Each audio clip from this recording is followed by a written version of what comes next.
The chandelier above the ballroom threw light like scattered diamonds across 300 of New York's most dangerous people. And Vivian Marchetti stood in the center of it all, wearing a smile she had practiced for 6 years.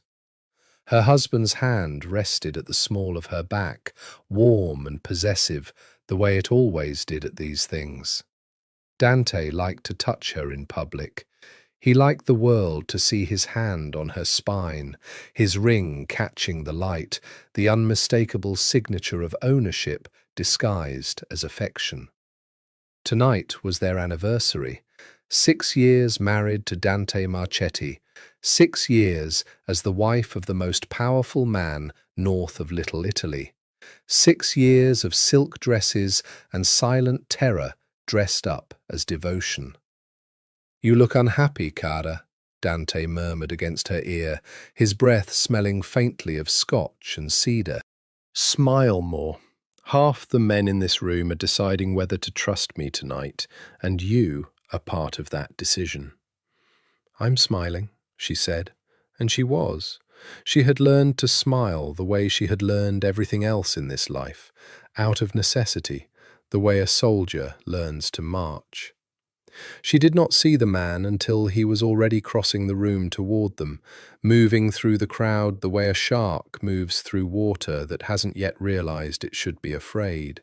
He wore black, unembellished, no rings, no flash, the kind of restraint that read as more dangerous than ostentation ever could.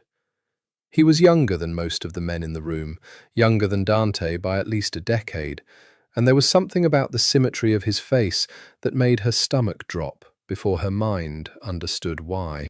"Damian Vitale," Dante said under his breath, and for the first time in 6 years, Vivian heard something in her husband's voice she had never heard before. Fear, thinly varnished with civility. "Smile, Vivian. This one bites." The man stopped in front of them and extended a hand to Dante, and his eyes, pale grey, almost colourless under the chandelier light, moved to Vivian for exactly 1 second longer than courtesy required. "Mrs. Marchetti," he said. His voice was low, unhurried, cultured in a way that suggested private schools and inherited menace. "Happy anniversary. 6 years, I understand. A remarkable accomplishment, given your husband's hobbies." "Excuse me?" Vivian said, though she had heard him perfectly. "I only mean that men in your husband's position rarely make it to 6 years of anything," Damien said smoothly, and smiled. A beautiful smile, even white teeth, the kind that belonged on a magazine cover, not in a room full of killers. "Marriage is its own kind of war, isn't it? Casualties on both sides." Dante's hand tightened against her spine. "Damien runs the Vitale family's interests upstate," he said to Vivian, though his eyes never left the other man. "We've had business, some disagreements." "Disagreements," Damien repeated, savouring the word like it amused him. "That's one way to characterize it." Vivian would think back on this moment for the rest of her life and try to identify the exact second she should have known, should have grabbed her husband's arm and told the driver to take them anywhere else, should have recognized that the stillness in Damien Vitale's eyes was not boredom, but calculation. But in the moment, she only felt the small, cold thrill of being looked at by someone who looked at nothing without intention. "It was lovely to meet you, Mr. Vitale," she said, the diplomat's exit, the wife's reflex. "Damien," he corrected gently, "and the pleasure was entirely mine." His gaze lingered on her one more beat, and then he turned and disappeared back into the crowd like he had never been there at all. It was nearly 2 in the morning when they left the party, Dante's hand at her waist, guiding her toward the car, the night air sharp with the smell of rain that hadn't started yet. The street outside the hotel was quiet, town cars idling, the doorman's breath visible in the cold. "You handled him well," Dante said, helping her into the back seat. "Damien Vitale doesn't forget faces. Be careful with that one." "He seemed almost charming," Vivian said. "That's exactly the problem." Dante settled in beside her, reaching for her hand in the dark of the car, and for a moment, just a moment, she remembered why she had once loved him, before she had understood what loving him would cost. Men like that don't raise their voices. They don't need to. They've already decided how the story ends before you've finished the first page. She didn't know yet how right he was. She didn't know that somewhere in the dark beyond the tinted windows, a second car was already pulling out from the curb, half a block behind them, matching their speed, headlights doused. She didn't know that the story Dante spoke of, the one already decided, was not Damien's story to tell about some rival, but a story about her, written months ago, in which she was never meant to survive past tonight. She rested her head against the window and watched Manhattan slide past in ribbons of gold and red. And for the last time in her life, she believed she understood exactly what kind of danger she was in. She was wrong on every count. The car slowed for a red light at the corner of 53rd, and that was when the first shot took out the front tire. The second shot shattered the rear window. Vivian didn't remember screaming, though her throat was raw for days afterward, so she must have. She remembered Dante's hand shoving her down, his body curling over hers in the narrow space between the seats, the smell of his cologne mixing with something sharper, gunsmoke maybe, or fear has its own scent, and she had simply never known it before.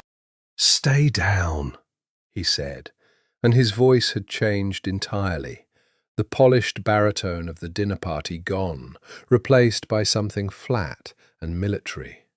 "Stay down, Vivian, stay." The third shot took him in the shoulder. She felt it more than saw it, his whole body jerking, a wet heat spreading across her cheek where his blood reached her. The driver was already dead, slumped over the wheel, the car drifting now without guidance, glass raining down on the leather seats in a soft, terrible percussion. The car came to a stop against a parked sedan with a grinding shriek of metal, and for 3 or 4 seconds, an eternity, a held breath, there was silence. Then the door beside her was wrenched open. She looked up, expecting chaos, expecting masked men, expecting the rough hands of street violence she had only ever read about in the newspapers. Dante didn't let her see. Instead, she saw him standing in the open door, backlit by streetlight, utterly composed, his black coat unmarked by the cold rain that had finally begun to fall. Damien Vitale crouched down so that his face was level with hers, and he looked at her the way a man might look at a painting he had been waiting years to acquire. "Hello again, Mrs. Marchetti," he said. "Please," she whispered, and she didn't know what she was asking for. Mercy, an explanation, the world to rewind itself by 10 minutes. "Please, he needs a doctor, please." "He needs a coroner," Damien said, not unkindly, the way one might correct a small factual error. He reached past her, almost gentle, and pressed 2 fingers to Dante's throat, holding them there for a long moment, while she watched her husband's eyes go glassy and still in the wreckage of the car. There, it's done. You killed him. The words came out of her like something breaking. You killed him, you killed him, oh God, you killed him. I did, Damien agreed. He said it the way another man might admit to a minor indulgence, a second drink, a cigarette he'd promised himself he'd quit. There was no triumph in his voice, no malice, just fact. 6 years of marriage, and he never once told you what kind of man you married. That seems like an oversight on his part, don't you think? I'm only finishing a conversation he should have started a long time ago. She tried to scramble away from him, away from the car, away from the body of her husband cooling beside her. But his hand closed around her wrist, not violently, not bruising, just absolute. The grip of a man who had never once in his life worried about whether something would slip out of his hands. You're in shock, he said. That's natural. I would be concerned if you weren't. He pulled her gently from the wreckage onto the wet street and wrapped his coat around her shoulders before she even registered the cold. The gesture was so incongruous with everything that had just happened that for a moment she simply stood there, shaking, staring at him as if he were two different men occupying the same body. The one who had just confirmed her husband's death with 2 fingers against his throat, and the one now buttoning his own coat over her trembling shoulders like a concerned bystander. "Why am I still alive?" she asked. Her voice didn't sound like her own. Something moved behind his eyes, not quite warmth, but its colder cousin, interest. "Now that," he said, "is the only intelligent question anyone's asked me all night." Sirens were beginning somewhere in the distance, threading through the wet streets, still blocks away. He glanced toward the sound with the mild irritation of a man checking his watch during a tedious meeting, then back at her. "We don't have long," he said. "You have 2 choices, Mrs. Marchetti, and I want to be very clear that only one of them is actually a choice. You can stay here with the body of your husband and explain to the police and to every man in his organization exactly how you survived a hit that killed everyone else in that car. Men like Dante's lieutenants will not believe you simply got lucky. You will be dead within the week, one way or another, either at their hands, suspecting you colluded, or at mine, because I did not go to this trouble to leave loose ends standing on a sidewalk." He paused. "Or you can come with me right now and live." "Those aren't choices," she said. "Those are threats." "They're both," he agreed, entirely unbothered by the accusation. "Most important things are." The sirens were closer now. Rain fell harder, soaking through his coat against her shoulders, mixing with the blood drying on her cheek. She looked once more at Dante, at the man she had married, fed, slept beside, feared, performed love for in front of cameras and crowds for 6 years, and she felt something break loose inside her chest that she would spend months trying to name. "I'll never forgive you," she said. "I'm not asking you to," Damien said, and there was something almost gentle in it, almost true. "Not tonight." He took her hand. She let him, she would tell herself later, only because her legs had stopped working, only because the alternative was the wet pavement and her husband's unblinking eyes, and led her toward the second car idling at the curb, the one with its headlights still doused, the one that had been waiting the entire time for exactly this outcome. She didn't remember most of the drive. She remembered fragments, the wipers ticking against the windshield, the orange wash of streetlights sliding across Damien's profile, the way he had said nothing at all for the better part of 40 minutes, as though he understood that silence was the only mercy he had left to offer her. She remembered the elevator, a private one, requiring a key that Damien produced from an inner pocket, the numbers on the panel running far higher than any elevator she'd ridden in before. She remembered the doors opening directly into a foyer of pale marble and low golden light, and beyond it, floor-to-ceiling windows holding the entire skyline of Manhattan like something captured in a jar. "This is where you'll stay," Damien said, as if he were a realtor concluding a tour rather than a man who had just orphaned her from her own life. The penthouse was enormous. She would learn its exact dimensions later, learn every room of it the way a prisoner learns the topology of her cell. But that first night she only registered scale. High ceilings, a kitchen with appliances that looked never used, a wall of bookshelves arranged with the precision of someone who had hired a decorator rather than read a single spine. Glass everywhere, glass dividing the living room from a study, glass railings along an interior staircase, a glass wine cellar built into the wall like a vertical aquarium. The whole place felt less like a home than an exhibit.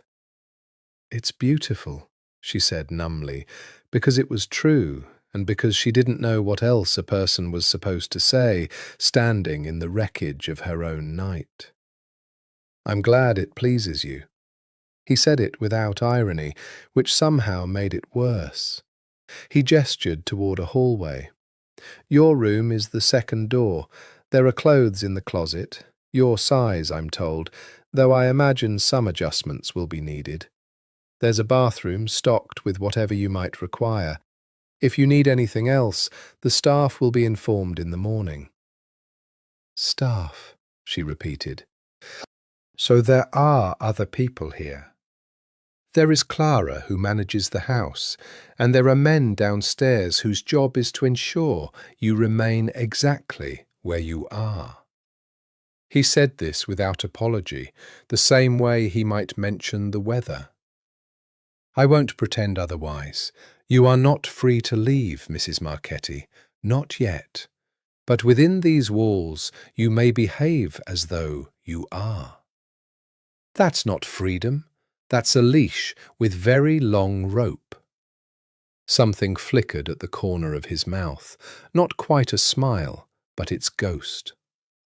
"I find most freedom is exactly that, if you examine it closely enough.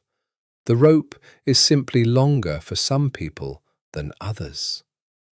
He studied her for a moment, the same unhurried attention he'd given her the entire night, as though she were a puzzle he had already half solved, and was simply confirming his calculations. "You're exhausted. We can discuss the rest of it tomorrow." "The rest of what?" "Of your life," he said simply, and turned to go. "Wait!" The word left her before she decided to say it. He paused in the doorway, looking back. "Why didn't you kill me too?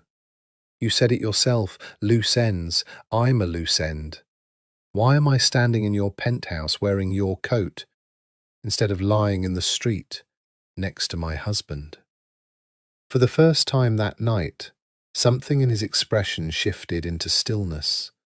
Not coldness, but a kind of careful blankness, the look of a man deciding how much truth a room could hold. "Because killing you would have been easy," he said finally, "and I find I have very little use anymore for things that are easy."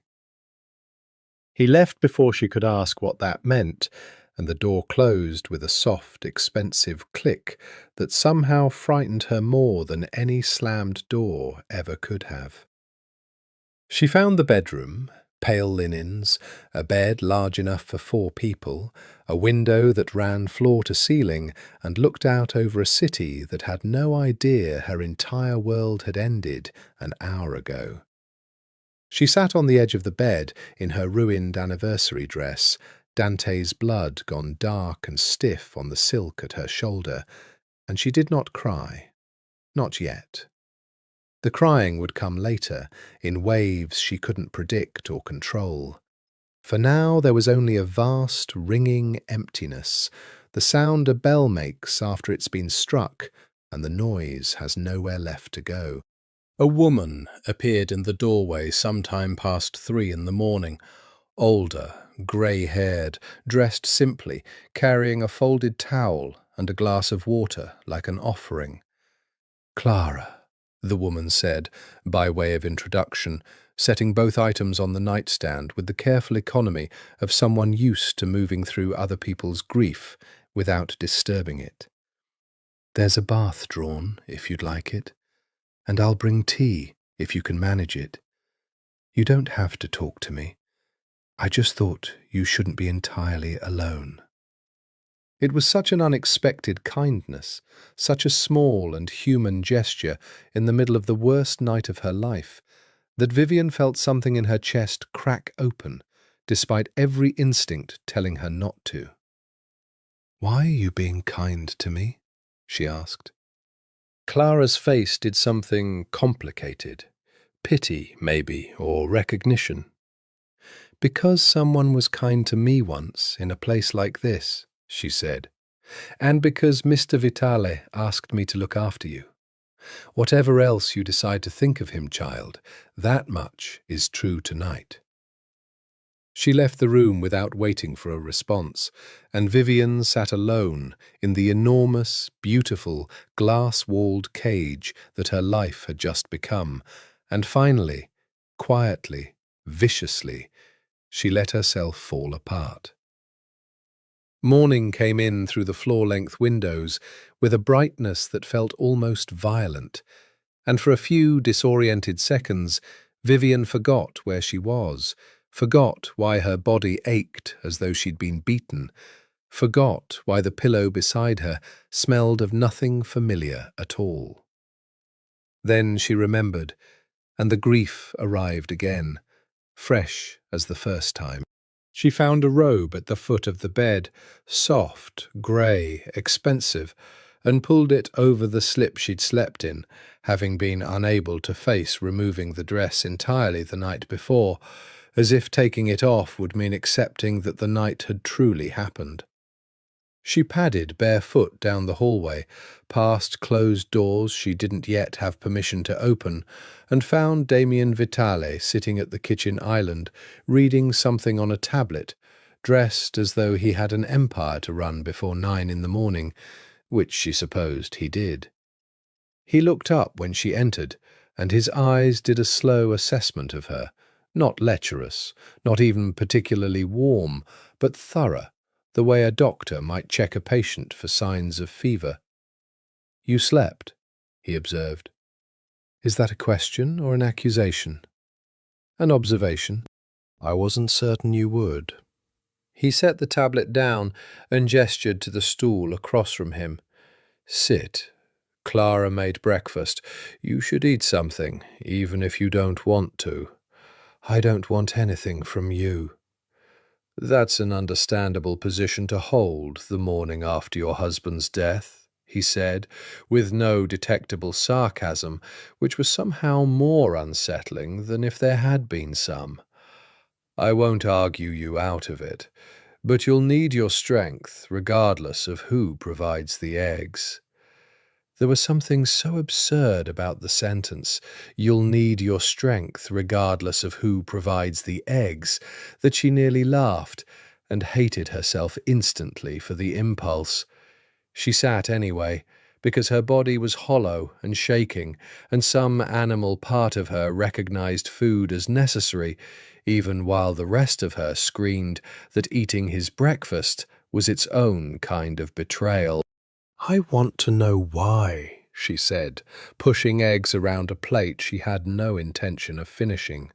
Not the philosophical version, not killing me would have been easy.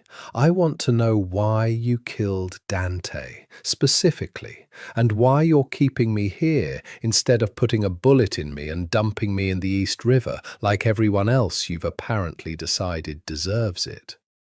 Damien considered her for a long moment, the grey of his eyes unreadable in the morning light. Your husband and I had a disagreement over territory 18 months ago, he said. He attempted to resolve it by having 2 of my men killed in a parking garage in Hoboken. I have spent the 18 months since then deciding the most efficient way to repay that debt. Last night seemed appropriate, given the anniversary. A certain symmetry. And me? You, he said slowly, are not a debt. You are not collateral, and you are not a hostage in the conventional sense, whatever it might feel like at the moment. I will tell you the rest when you are capable of hearing it without wanting to put a knife in my throat.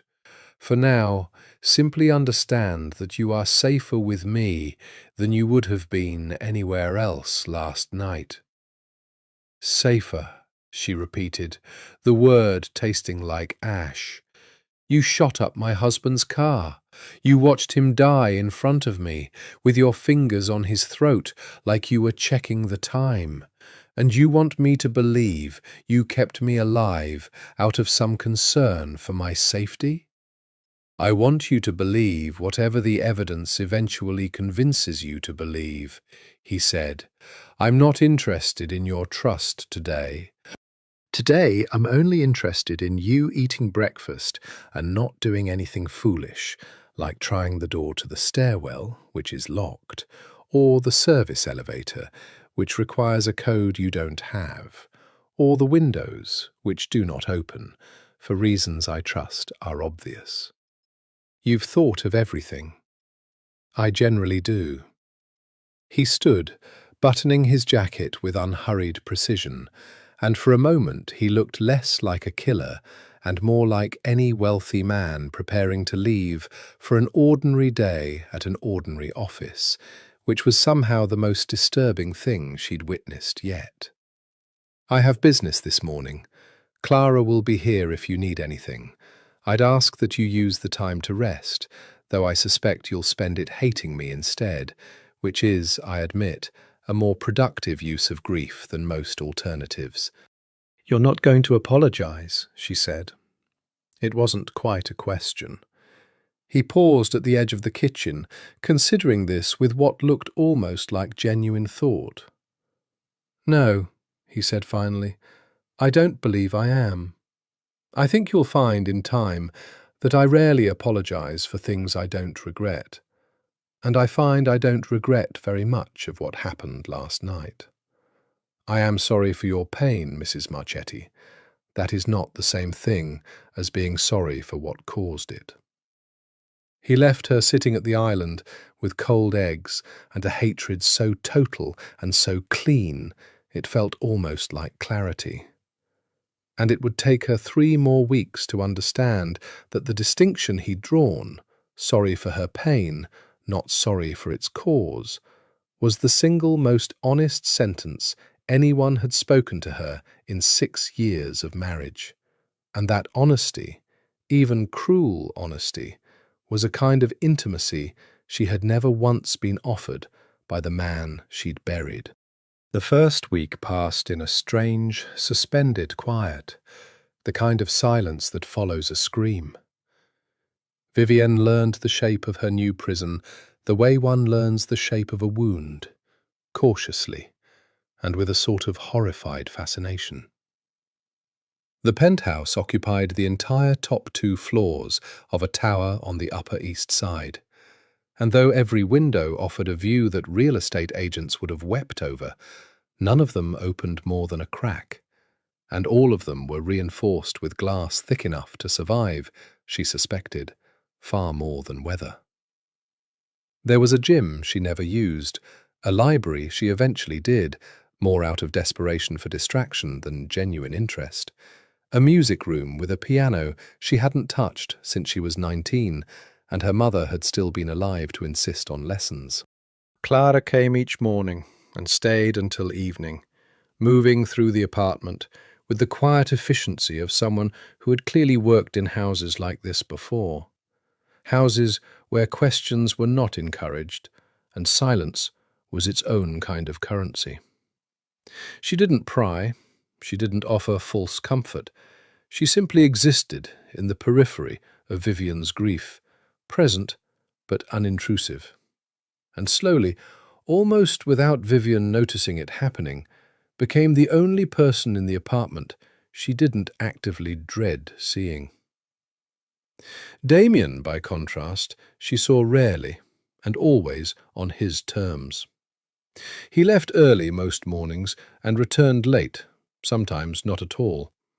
And when their paths did cross, over breakfast occasionally, or in the long hallway between her room and the library, he was unfailingly, maddeningly civil. He asked if she'd slept. He noted without comment when she hadn't eaten. Once he left a stack of novels outside her door with no explanation, simply because she had mentioned in passing to Clara that she missed reading and hadn't had the concentration for it in years of marriage to a man who considered books an affectation. "Why does he do that?" she asked Clara one evening, gesturing at the stack of books she had not yet decided whether to read out of spite or genuine longing. "Bring me things. Ask if I've eaten. He killed my husband in front of me. None of this makes sense." Clara was folding linens at the table, her hands moving with the unthinking rhythm of long habit. "It makes more sense than you'd like it to," she said carefully. "Mr. Vitale doesn't do anything without a reason, child. If he's being kind to you, it's because kindness is the tool he's chosen to use. That doesn't make it false, necessarily. It just means you shouldn't mistake it for accident." "A tool," Vivian repeated. "For what?" Clara's hands stilled for a moment. "For whatever he wants from you, eventually," she said. "I don't know what that is yet. I've worked for him 3 years, and I've never once seen him bring a woman into this house, let alone keep one here. Whatever this is, it isn't ordinary, even by his standards." That night, unable to sleep, Vivian wandered the apartment in the dark, drawn by some restless need to map the boundaries of her cage more thoroughly than daylight had allowed. She found Damien in the study, the door uncharacteristically open, a single lamp burning over a desk scattered with papers she couldn't read from the hallway. He hadn't noticed her yet. For a moment she simply watched him, his jacket discarded over the back of the chair, his sleeves rolled, a posture of focused exhaustion that felt almost human, almost ordinary, almost like watching a man rather than the architect of her ruin. Then he looked up, and whatever softness the lamplight had lent him vanished into the same unreadable composure he wore like armour. "You should be asleep," he said. "So should you." "I sleep very little. It's an old habit." He set down his pen. "Couldn't you sleep, or didn't you want to?" The question caught her off guard with its precision, the distinction between couldn't and didn't, the implication that he understood grief had its own grammar, separate from simple insomnia. "Both," she admitted, before she could stop herself.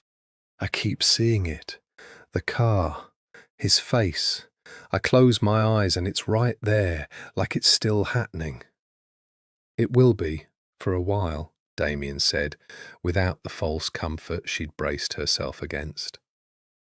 "I won't tell you it gets easier, because I'd be lying, and I find I dislike lying to you more than I expected to." He studied her for a long moment. Would it help to talk about him? Not about that night, about before. Sometimes grief needs somewhere to go besides the wound itself. It was such an unexpected offer, so strangely gentle, coming from the man who had created the wound in question, that she felt something dangerous loosen in her chest. Not forgiveness, nothing close to it, but the first faint crack in the wall of pure hatred she'd been holding up since the moment his fingers had touched her dead husband's throat. "I don't know what to say about him," she said quietly. "I don't think I ever really knew him. 6 years, and I don't think I knew him at all."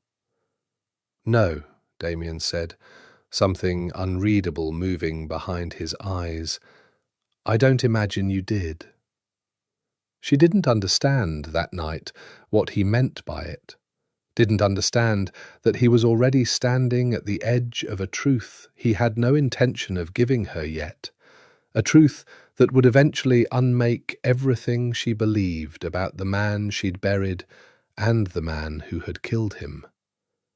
She only understood, walking back to her room through the dark apartment, but for the first time in a week she had spoken to him without wanting to scream, and that the absence of that scream frightened her more than its presence ever had. By the end of the second week, Vivian had decided to try the door. She had spent days observing the patterns of the apartment. When Clara arrived, when she left, when the men downstairs rotated their shifts, when Damien's car pulled away from the building each morning, and at what hour. On the rare evenings he came home early, the elevator chimed to announce his return. She had no plan beyond the door itself, no map of the city below, no money, no phone. She had checked twice and found none of the landlines connected to an outside line, no way to call anyone, even if she'd known who to call. But the not trying had become its own kind of suffocation, and some stubborn, surviving piece of her refused to simply accept the cage without testing its bars first. She waited until Clara had gone for the evening, and the apartment had settled into the particular hush it wore when Damien wasn't home. The stairwell door, she had learned, required a keycard she didn't have. But the service elevator panel, the one Damien had mentioned that first morning, required a code, had been left unlocked once before, she'd noticed, when a delivery had come through during the day. It was a thin hope. She pursued it anyway. The code panel glowed green when she pressed it, and for one wild, soaring second she thought she had simply gotten lucky, that the universe had decided to grant her this single mercy after taking everything else. The doors slid open. She stepped inside. She pressed the button for the lobby. Nothing happened. She pressed it again, then jabbed at every button on the panel, her breath coming faster, panic rising in her throat like floodwater. The doors slid shut again on their own, patient and final, and the elevator simply sat there, refusing to move, as though it existed solely to demonstrate the precise boundaries of her captivity, rather than to actually transport her anywhere. "It only goes to the lobby with a separate authorization," Damien's voice said from behind her, and she spun around to find him standing in the hallway, having apparently come home without her hearing it, watching her with an expression she couldn't immediately read. "The code opens it for deliveries. It doesn't move it. I should have explained that more clearly. My apologies for the confusion." "You're not sorry," she said, her voice shaking with humiliation and fury in equal measure. "You're standing there, enjoying this." "I'm not enjoying watching you try to escape, no," he said, and something in his tone suggested this, at least, was true. "But I won't pretend I'm surprised by it, or that I think less of you for trying. I would think considerably less of you if you hadn't." "Then let me go!" The words tore out of her, raw and unplanned. If you respect the attempt so much, respect what it means. I want to leave. I want out of this apartment, this building, this life you've decided I'm going to have now. Let me go. He crossed the foyer slowly, closing the distance between them with the unhurried confidence of a man who had never once needed to rush toward anything, and stopped close enough that she had to tilt her head back to keep meeting his eyes. "I can't do that," he said quietly. "Not yet."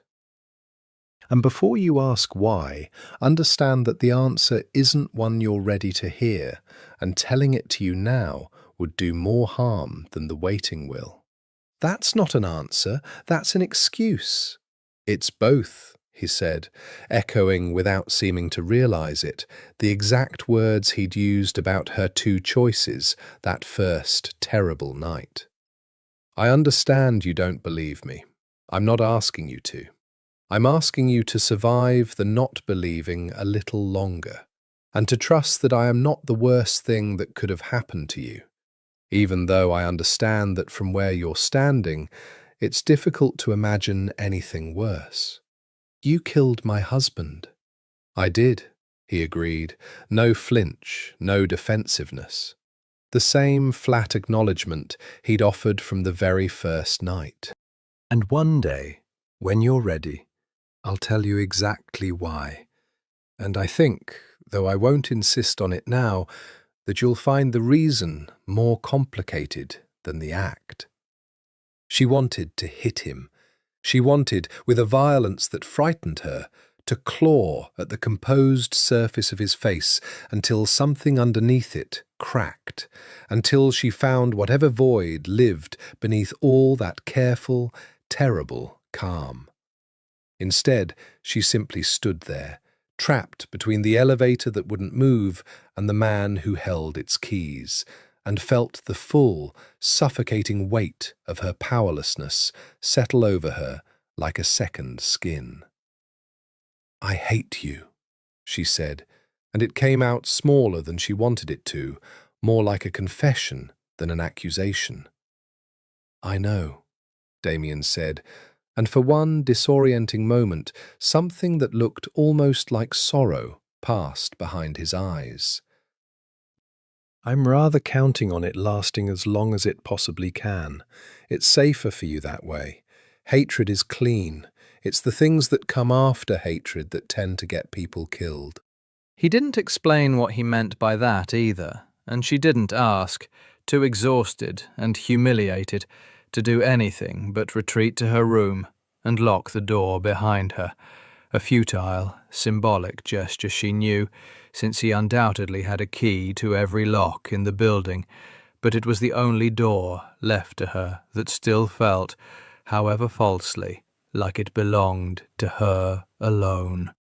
She expected punishment the next morning. She had spent 6 years married to a man who answered defiance with cold silences that lasted weeks and, on the worst occasions, with a hand that left marks she'd learned to cover with foundation and long sleeves.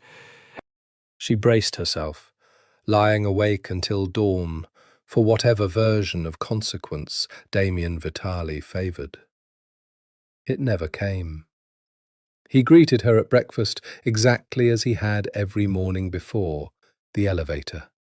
Asked if she'd slept, noted the dark circles under her eyes without comment beyond a brief, assessing glance, and told her, almost as an afterthought, that he'd asked Clara to bring in a tailor that afternoon, since the clothes currently in her closet had apparently been an approximation at best, and he saw no reason for her to be uncomfortable simply because his information about her measurements had been second-hand. "I tried to escape last night," she said, watching him for some flicker of anger she felt certain must exist beneath the unbothered surface. "Doesn't that earn some kind of response from you?"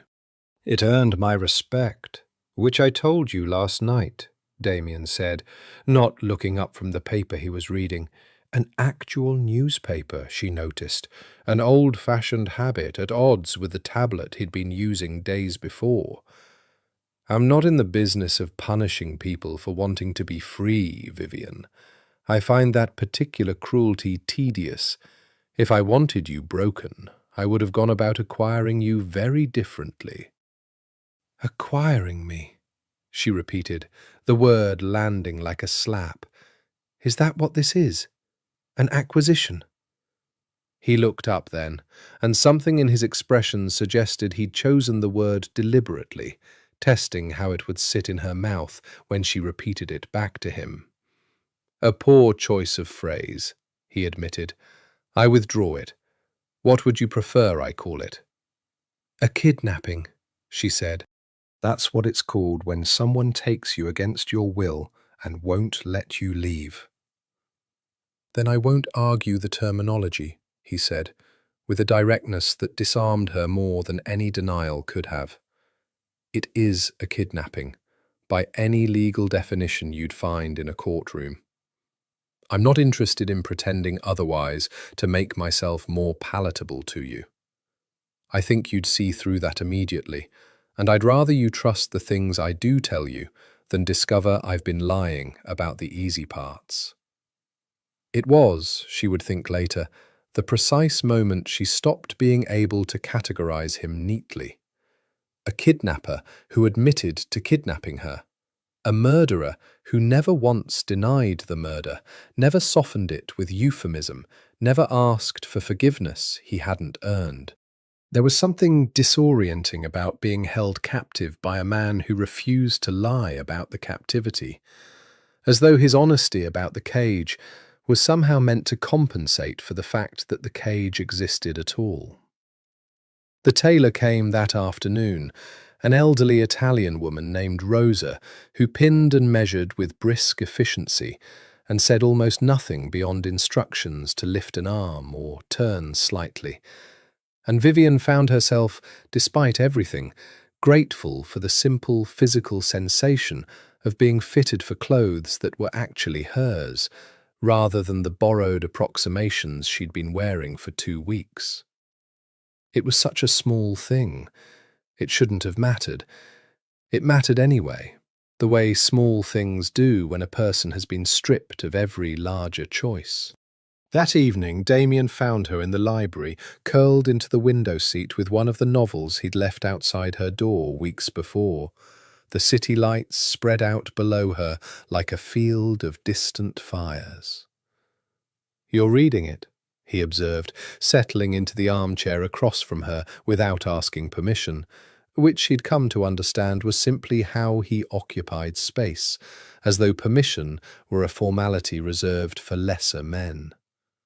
"I was bored," she said, which was a lie, and she suspected he knew it. "Of course." He let the lie stand without challenging it, which felt, strangely, like its own kind of gift. "What do you think of it?" "It's sad," she said, surprising herself with the honesty. "The woman in it keeps making the same mistake over and over, because she can't imagine a version of her life where she doesn't." "Do you think that's a flaw in her, or in the life that kept presenting her with the same mistake to make?" She looked at him properly then, searching his face for the trap she felt certain must be embedded somewhere in the question. She found none. He seemed genuinely curious, watching her with the patient attention of a man who had nowhere else he needed to be, and for one unguarded moment she found herself wanting to answer him honestly, the way she might have answered a friend, before she remembered, with a fresh stab of horror, exactly who she was sitting across from. "I don't know," she said, finally. "I used to think it was the woman. I'm starting to think the life had more to do with it than I wanted to admit." Something shifted in his expression, not quite a smile, but its careful, restrained cousin. "That's a dangerous thing to start admitting to yourself," he said quietly. "Be careful where it leads you." She didn't ask him what he meant.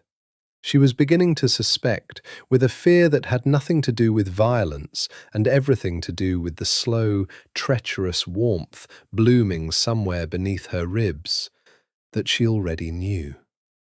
It was Clara who first told her about the scar. Vivian had noticed it before, a thin, pale line running along the inside of Damien's forearm, visible only when he rolled his sleeves back to wash his hands at the kitchen sink. The kind of mark that could have come from anything. A kitchen accident, a childhood fall, the ordinary violence of a life lived carelessly. She hadn't asked about it. She had told herself she didn't care enough to ask, which was its own small lie she was getting better at telling herself. His father did that, Clara said one afternoon, apropos of nothing, while folding towels in the kitchen, with Vivian sitting nearby, ostensibly reading, but mostly watching the older woman's hands move with the patient rhythm of long habit. When Damien was 12, I wasn't here for it. This was years before I started working for the family, but everyone who was there talks about it eventually, usually after enough wine. "Why are you telling me this?" Vivian asked, though some hungry, traitorous part of her wanted exactly this information, wanted some thread to pull that might unravel the unbothered composure Damien wore like a second skin. "Because you're starting to wonder if he was always like this," Clara said, not unkindly. "Cold, calculating. The kind of man who can watch someone die and feel nothing but mild inconvenience at the mess. People aren't born that way, child. They're made that way, usually by other people who were made that way before them." What happened? Clara folded another towel before answering, as though she needed the small ritual to organize whatever she was about to say. His father ran the family before him, a brutal man, by every account I've heard. Damien was the second son, not meant to inherit anything, not meant to matter much at all, until his older brother was killed in a turf dispute when Damien was 16. After that, his father decided he needed reshaping into someone who could survive what was coming. The scar on his arm is from a night his father held his hand over a stove burner to teach him, as he put it, that pain was a tool and not an event, something to be controlled and dispensed, never simply suffered. Vivian felt something cold move through her, equal parts horror and an unwelcome, unwanted tenderness she didn't know what to do with. "That's monstrous." "It was," Clara agreed, "and it worked in its way. By the time Damien was 20, he'd taken over what was left of the family and rebuilt it into something 10 times more powerful than his father ever managed. And he did it without ever once raising his voice, without ever needing to. He learned the lesson his father taught him too well, I think. He learned that the coldest violence is always the most effective kind, and somewhere along the way, I suspect he forgot there was any other kind worth knowing." "You almost sound like you feel sorry for him." "I do," Clara said simply. "That doesn't mean I think what he's done to you is forgivable, or that his childhood excuses any of it. Plenty of broken children grow into men who choose not to break other people in turn. He had that choice too, and he didn't take it. But I think it's worth knowing, when you're trying to understand a man like Damien Vitali, that the coldness isn't the absence of feeling. It's armor built over a wound that never properly healed. Knowing that doesn't make him safe, it just makes him explicable." That night, Vivian found herself in the study again, drawn there by some restless need she didn't examine too closely, and found Damien at his desk as usual, the lamp throwing its small, warm circle of light against the surrounding dark. Clara told me about your father, she said, before she could think better of it. His pen stopped moving. He didn't look up immediately, and when he finally did, something in his face had closed, carefully and deliberately, like a door swinging shut on a room he hadn't intended to show her. "Did she?" he said. "I'll have to speak with her about discretion." "Don't," Vivian said, surprising herself with the urgency in her own voice. "Don't punish her for telling me the truth. I asked her to." "You didn't ask her anything. She volunteered it." But the anger she'd half expected didn't materialize.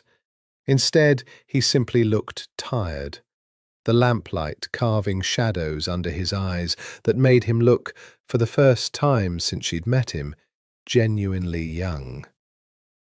"What do you want me to say, Vivian? That I had a difficult childhood?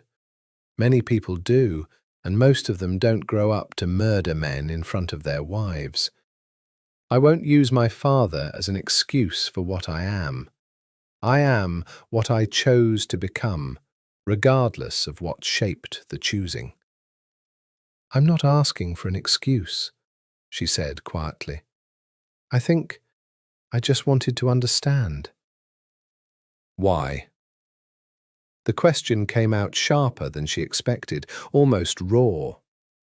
"Why would you want to understand the man who took everything from you? Wouldn't it be easier to simply hate me? I've given you every reason to." "It would be easier," she admitted. "I don't seem to be very good at easy lately."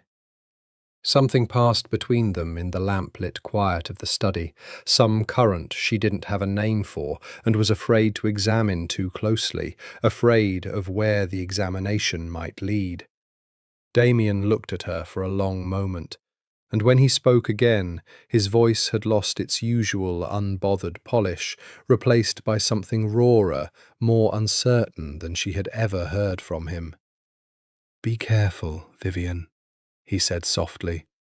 "Understanding me is not the same as being safe with me. I would not have you mistake the one for the other." She left the study without answering, because she didn't trust herself to speak, and because some treacherous part of her had already begun to suspect that it was too late for the warning to matter. A month into her captivity, Damien told her she was coming with him to the club.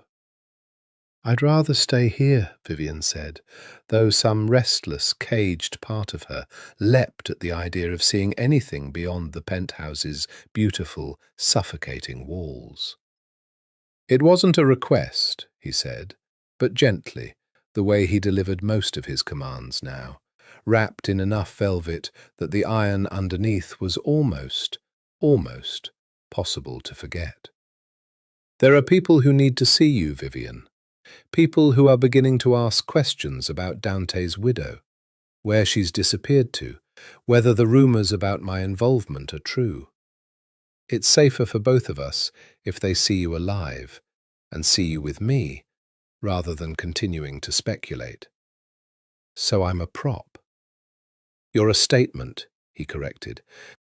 "There's a difference, even if I understand why it might not feel that way." The dress Rosa had made for the occasion was a deep emerald, cut close through the bodice and falling in a long, fluid line to the floor, and when Vivian looked at herself in the mirror, she barely recognized the woman staring back. Not the grieving widow of 3 weeks ago, not quite the wife she'd been for 6 years before that, either, but someone new and unfamiliar, sharpened by circumstance into something with edges. The club was called Aurelio's, occupying 3 floors of a converted warehouse near the river, and the moment they walked in together, Damien's hand at the small of her back, in a gesture that mirrored, with horrible precision, the way Dante used to touch her at parties, she felt every eye in the room turn toward them like a current shifting direction. "Vitale!"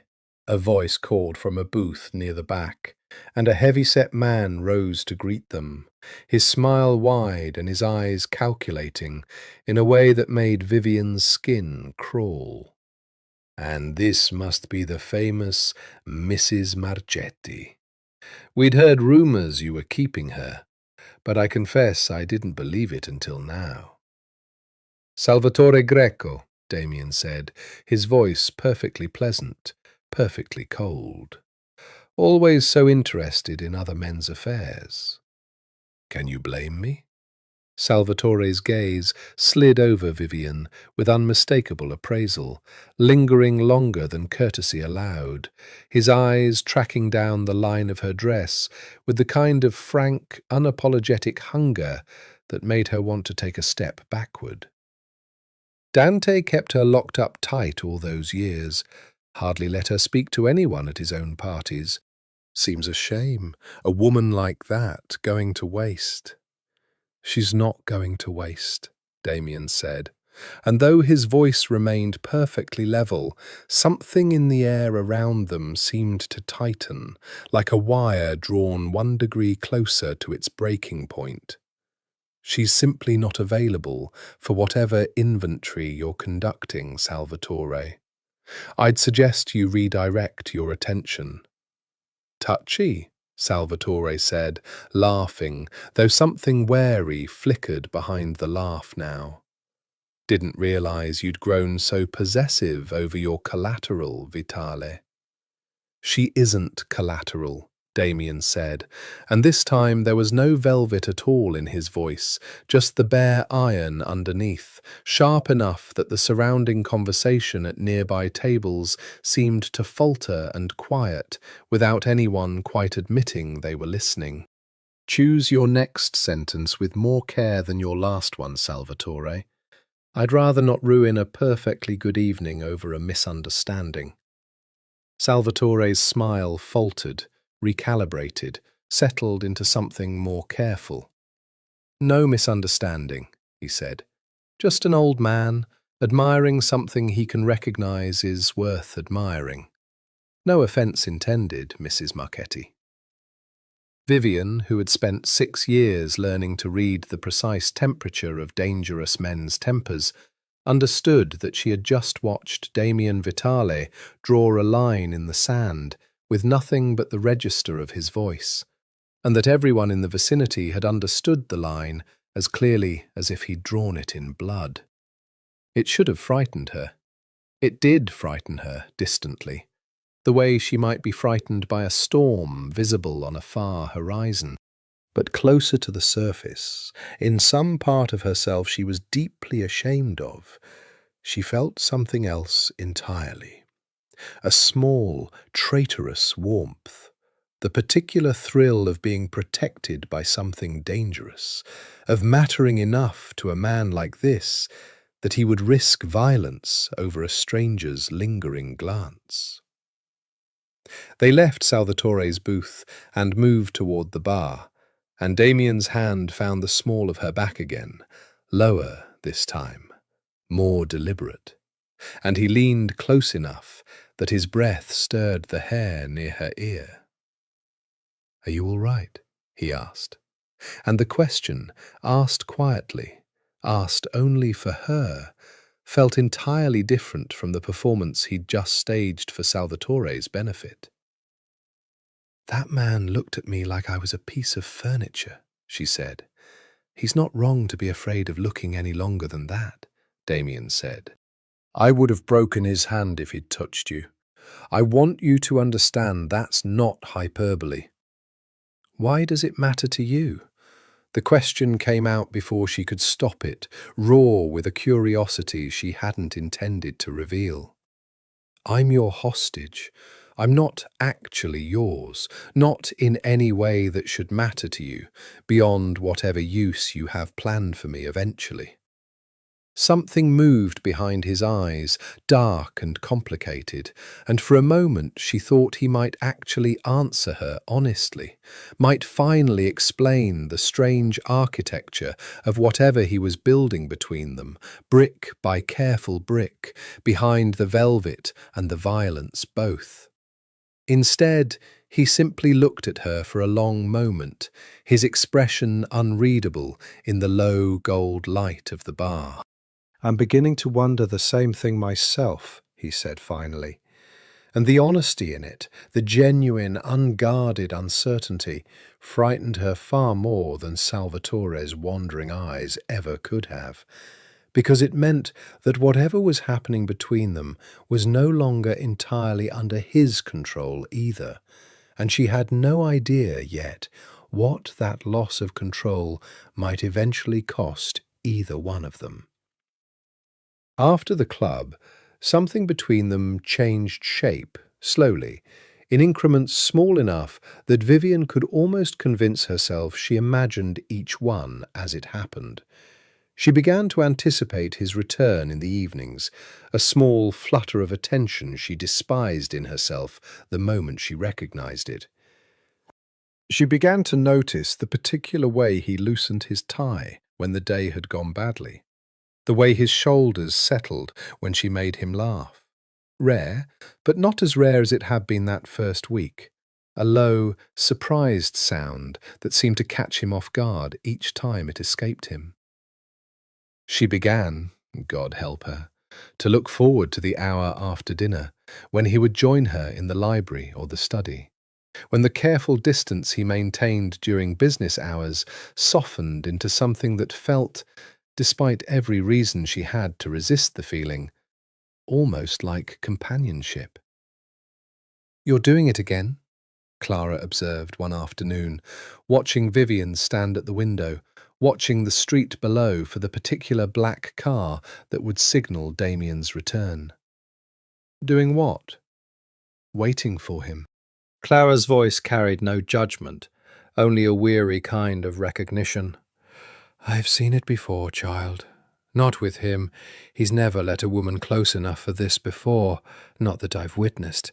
But I've seen it in others, in situations like yours. It has a name, if you want to hear it." "I don't," Vivian said quickly, though she suspected she already knew the shape of the word Clara meant to offer her. "I know what it looks like from the outside. I'm not foolish, Clara.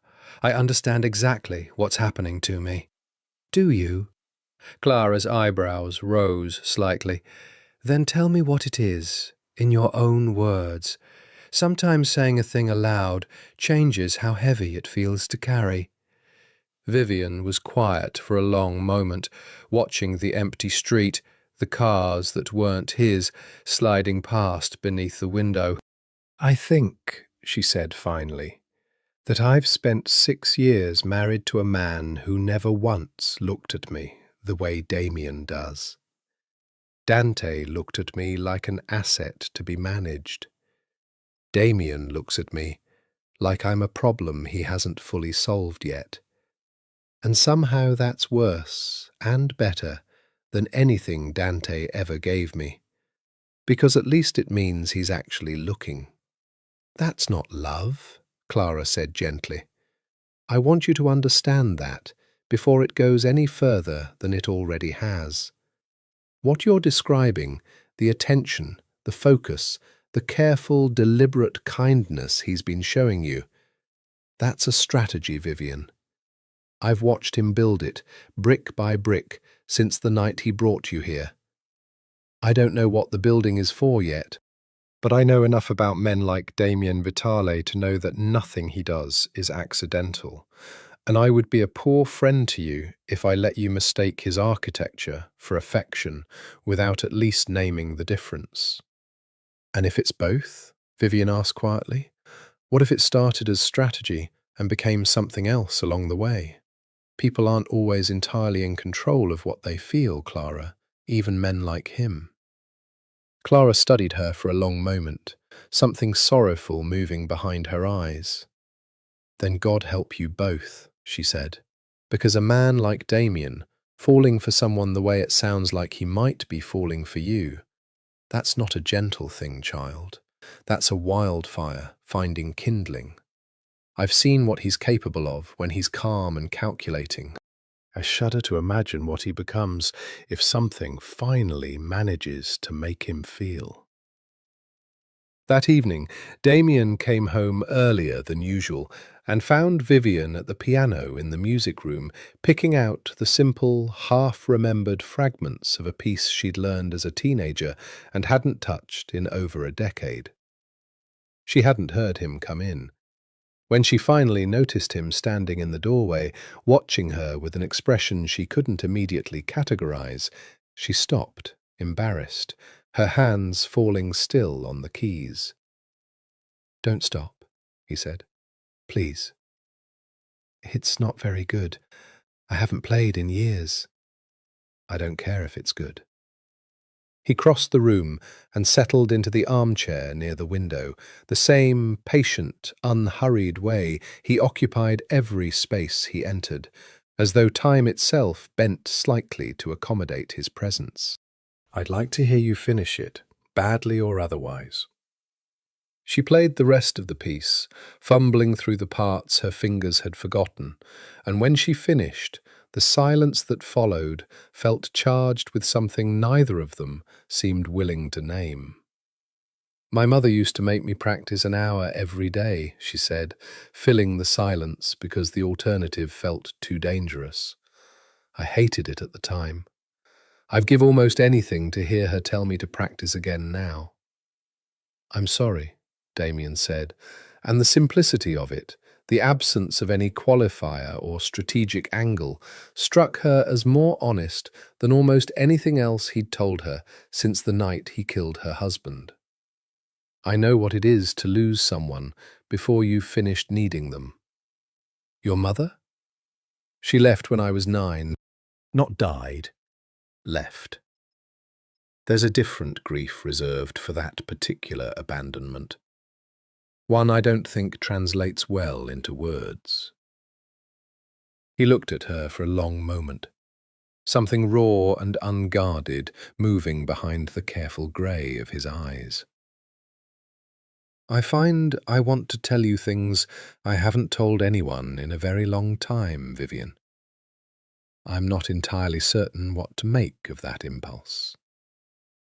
"Maybe you don't have to make anything of it," she said softly.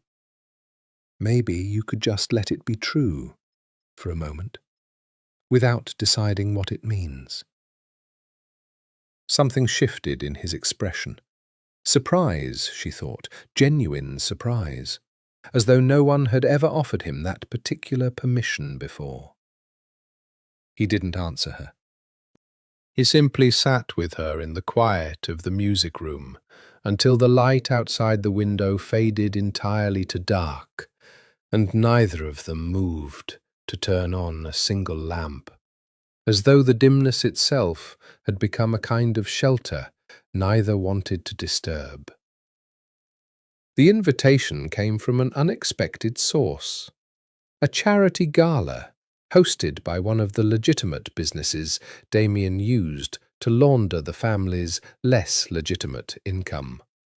The kind of event that required Vivian's presence as much for appearances as for any genuine social obligation.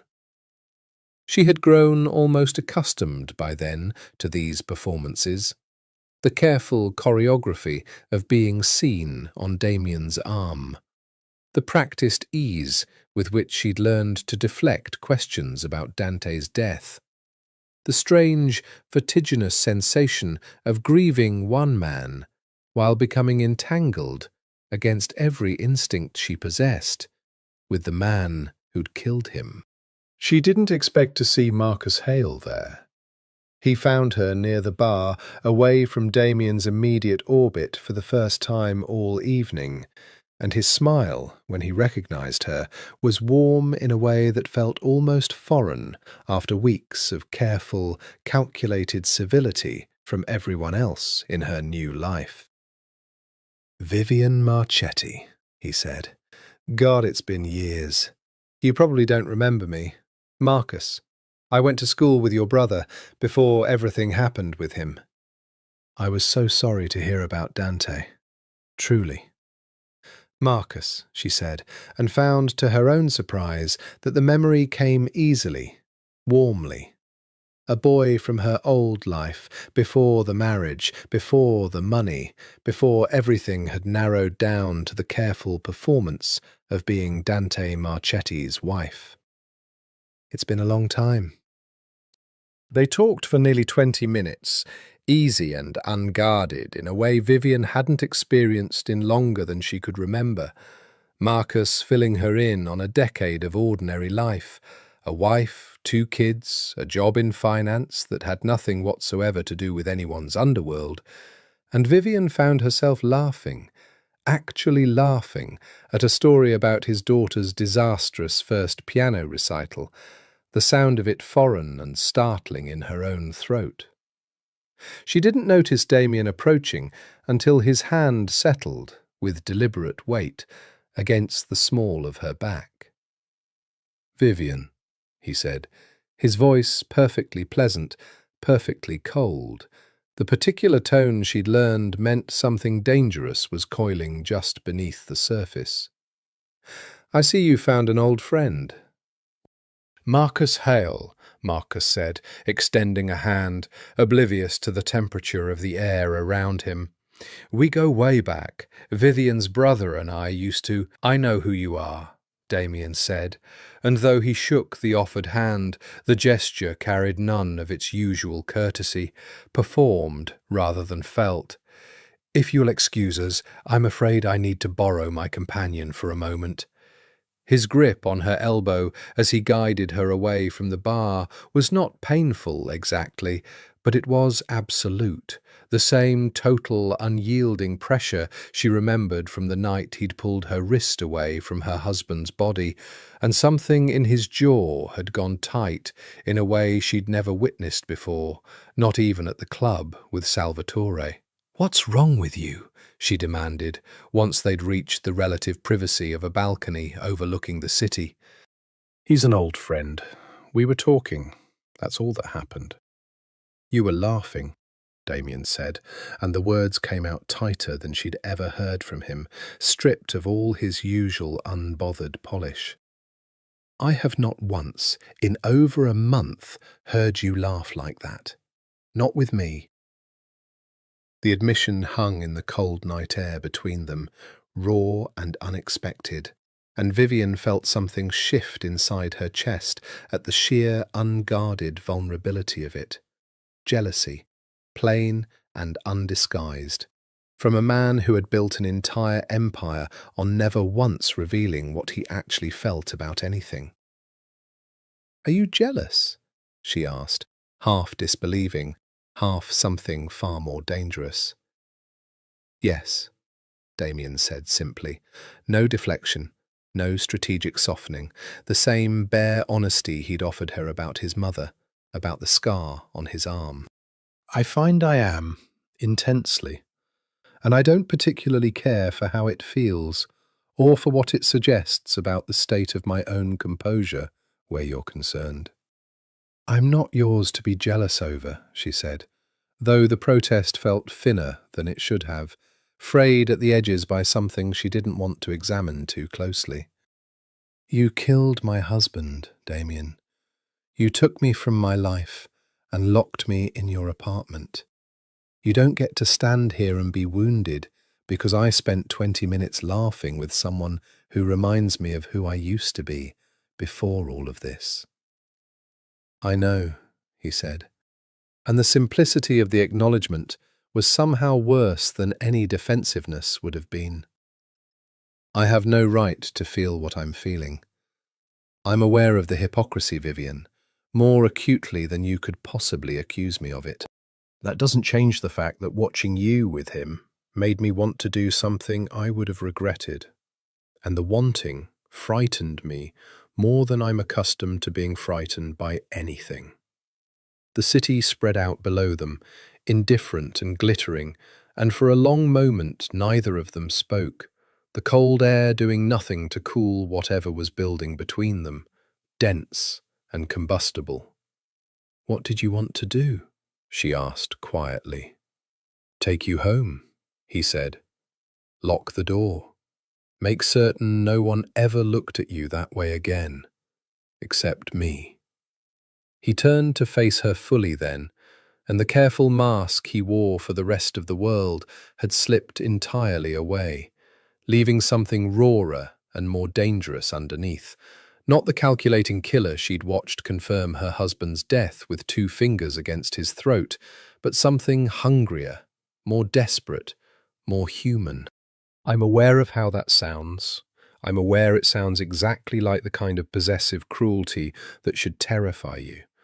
I find I cannot make myself regret it, regardless. It does terrify me, Vivian admitted, her voice barely above a whisper.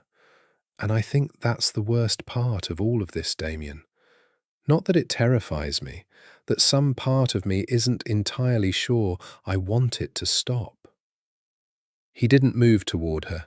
He stood there in the cold, watching her with an intensity that felt like its own kind of touch, and the distance between them, physical, deliberate, agonizing, became the loudest thing on the balcony, louder than the traffic below, louder than the muted music drifting out from the gala behind them, louder than every reason either of them had to walk away from whatever this was quickly becoming. They didn't speak of the balcony again, not directly, but it changed the air between them permanently, the way a single crack changes the structural integrity of glass, even before it finally shatters. Vivian found herself in the days that followed, cataloguing her own thoughts with a kind of horrified vigilance, watching for the moments she caught herself defending him, not aloud, not yet, but in the quiet architecture of her own mind, where the real negotiations of her conscience were taking place. He killed Dante, she would think, lying awake at night, staring at the ceiling of the room that no longer felt entirely like a cage. But Dante was not a good man. He hurt me, in ways I never let myself fully name, even to myself. Does that make what Damien did unforgivable? Or does it make it complicated? And is there a difference? And why do I find myself searching so desperately for the difference?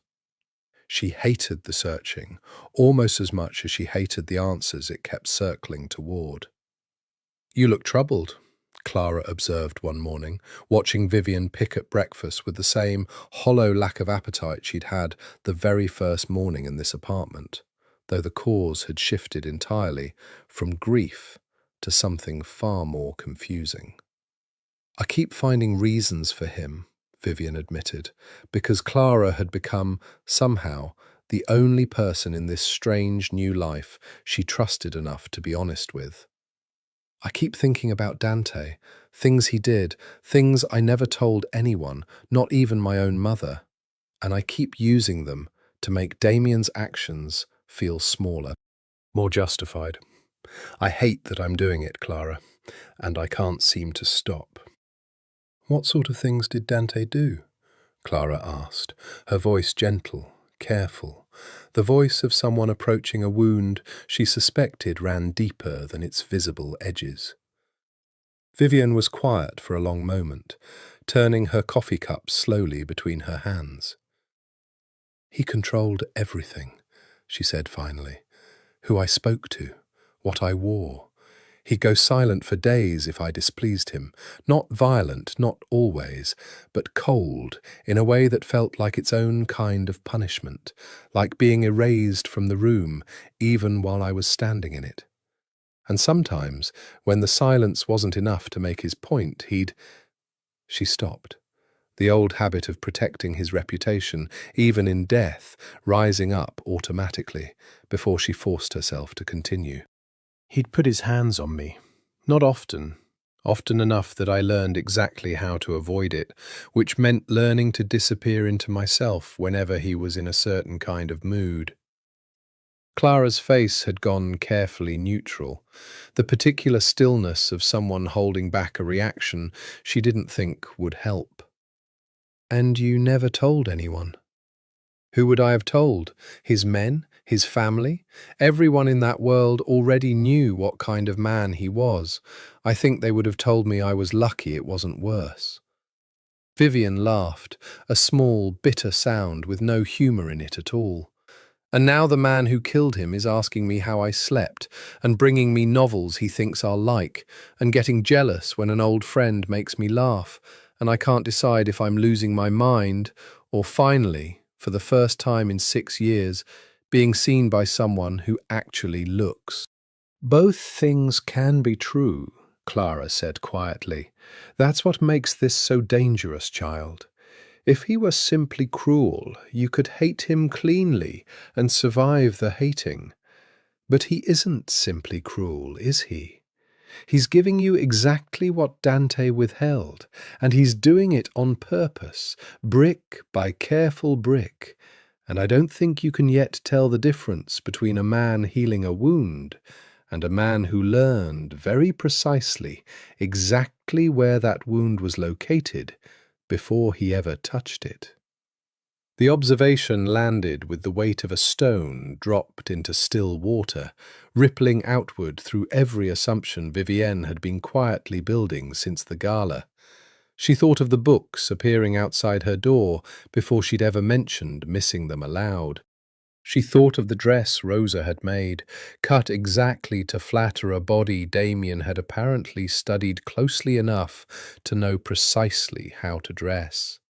She thought of his jealousy on the balcony, raw and unguarded, or had it been performed, calibrated specifically to demonstrate the depth of his feeling at exactly the moment it would land hardest? "You're saying he's still manipulating me," she said slowly. "Even now. Even the parts that feel real."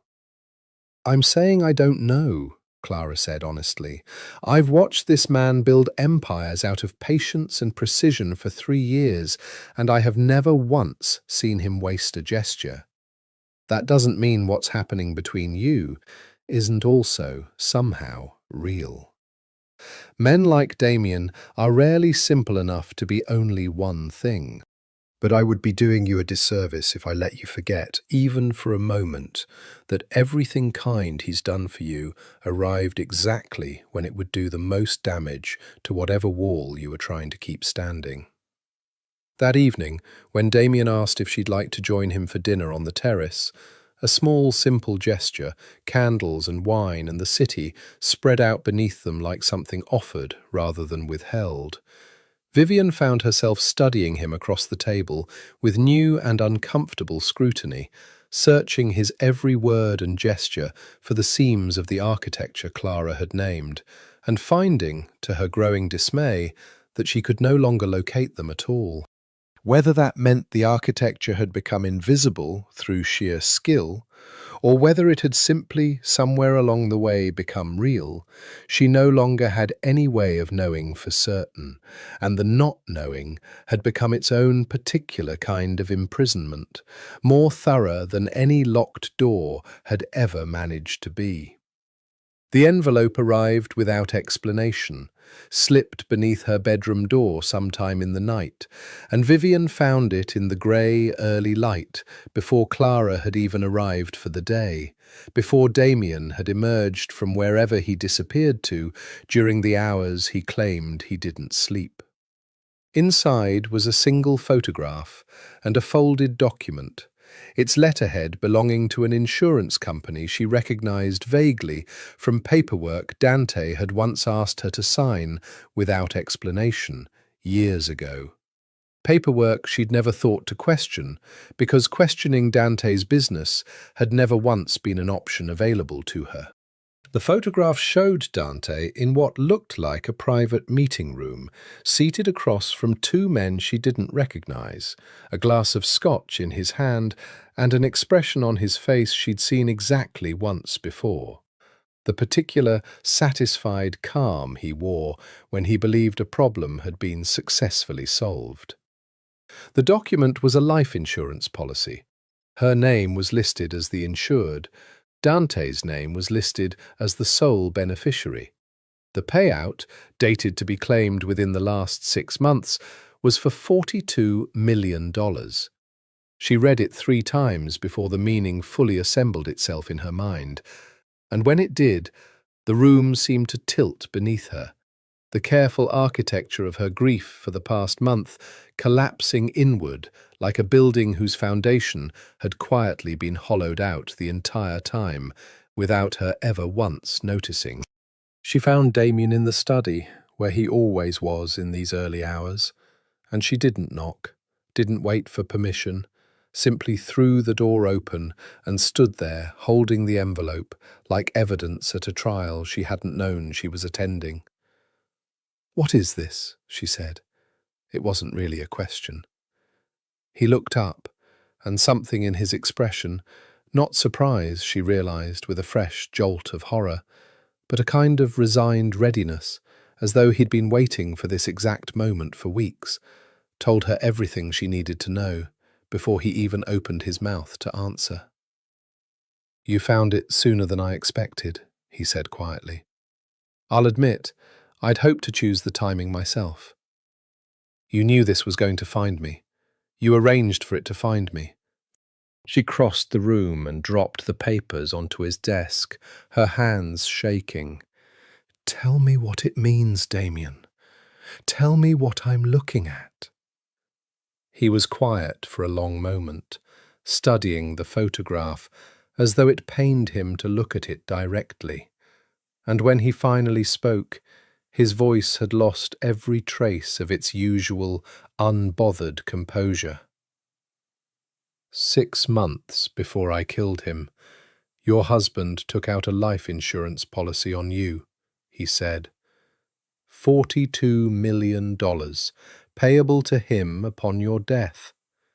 He told the underwriters you had a heart condition that ran in your family, which was a lie. I had a doctor I trust review your medical history personally.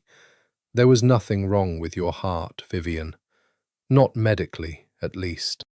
"That's not possible," she said, though even as she said it, some cold, clear part of her mind was already assembling the pieces. The strange tests Dante had insisted she undergo 18 months ago, the new doctor he'd brought in, the increasingly elaborate excuses for why she shouldn't drive herself anywhere alone, why she should always tell someone exactly where she'd be and when she'd return. He wouldn't do that to me." "He would, and he did," Damien said, and there was no triumph in the correction, only a heavy, careful sorrow that frightened her more than anger would have. "The men in that photograph are the contractors he hired. They were meant to stage your death as an accident, a car, most likely, similar to what eventually happened to him, which I'll admit is not a coincidence I'm entirely proud of. The job was scheduled for 8 weeks after that photograph was taken. I have the timeline documented if you want to see it. I have recordings, financial transfers, everything." "How?" she whispered. "How do you know all of this?" "Because I had men inside his organization for over a year," Damien said. "I told you the first night that he and I had a disagreement over territory. That was true, but incomplete. I learned about the insurance policy 9 months ago, during the same investigation that uncovered the deaths of my men in Hoboken. I spent those 9 months deciding what to do with the knowledge, because I understood, even then, that simply killing him and walking away would leave you exactly where his death would have left you regardless, alone, unprotected, and surrounded by men who would have happily finished the job he'd started, simply for the insurance payout that would still, technically, have been recoverable through his estate." The room had gone very quiet, the kind of silence that exists at the centre of catastrophe, where the mind hasn't yet caught up to what the body already understands. Vivian sat down slowly in the chair across from his desk, her legs no longer entirely capable of holding her upright. "You didn't kill him to settle a debt," she said slowly. "You killed him to stop him from killing me. I killed him because he deserved to die for what he'd already done to my men, and because he was 8 weeks away from murdering his own wife for money he didn't even need," Damien said. Both things are true, Vivian. I won't pretend my motives were purely noble, because they weren't. I am not capable of purely noble motives, and I won't insult you by claiming otherwise. But I want you to understand, finally, why I couldn't simply leave you on that sidewalk that night. You were never collateral damage to me. You were the entire point. She felt something break open inside her chest, vast and disorienting. Grief and relief and fury, and something that felt unbearably close to gratitude, all tangled together into a single unbearable knot. "Why didn't you tell me?" she demanded. "Weeks, Damien. You let me grieve him. You let me hate you while you knew the entire time that he was the monster, not you." "Because I am also a monster," he said simply, and the admission, offered without flinching, without seeking absolution, was the most honest thing he had said to her since the night they'd met. "I killed a man in front of his wife and called it justice. I kept you here against your will and called it protection. Both of those things are true, regardless of what Dante intended for you. And I needed you to understand that distinction before I gave you a reason to forgive the rest of it. I did not want your forgiveness to be cheap, Vivienne. I wanted you to know exactly what you were forgiving, if you ever chose to forgive it at all." She sat with the documents spread across the desk between them, the photograph of her dead husband's satisfied face staring up at her like a stranger's, and understood, with a clarity that felt like the floor finally dropping away entirely, that the man who had destroyed her life and the man who had saved it were, impossibly, unbearably, the very same person. "I want to hear it," Vivian said. "Whatever recordings you have, I want to hear his voice say it himself." Damien studied her for a long moment, as though weighing whether the request was a mercy he should grant or a wound he should spare her. And then, without further argument, he opened a drawer in his desk and withdrew a small device, setting it carefully on the surface between them. "I want you to understand this will not feel like relief," he said. "Knowing is not the same as healing. It will simply be true, and true things are not always kind." "I don't need kind," she said. "I need real.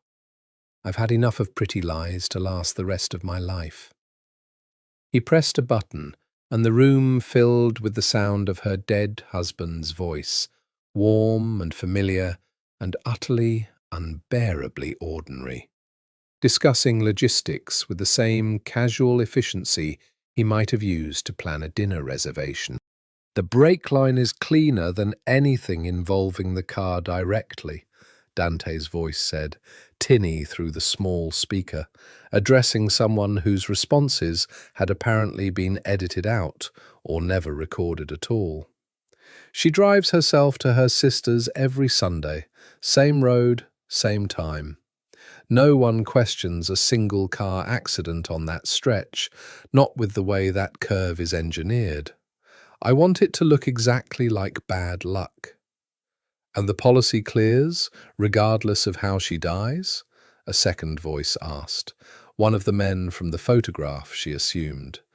"Clears in 60 days from filing, assuming no irregularities," Dante said. "I've already spoken to the underwriter.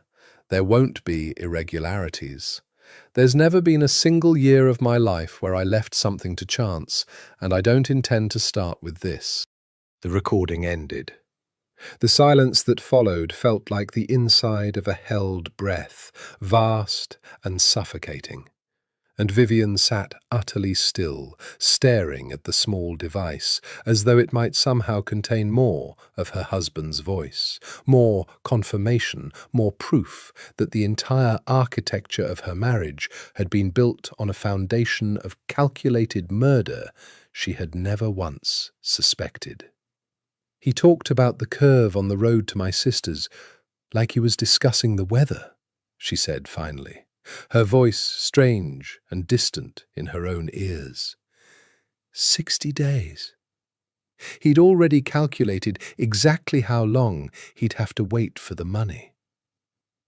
"I'm sorry," Damien said, and this time the words carried none of their usual weight, none of his careful control, just raw, unguarded grief on her behalf, offered without strategy, without performance.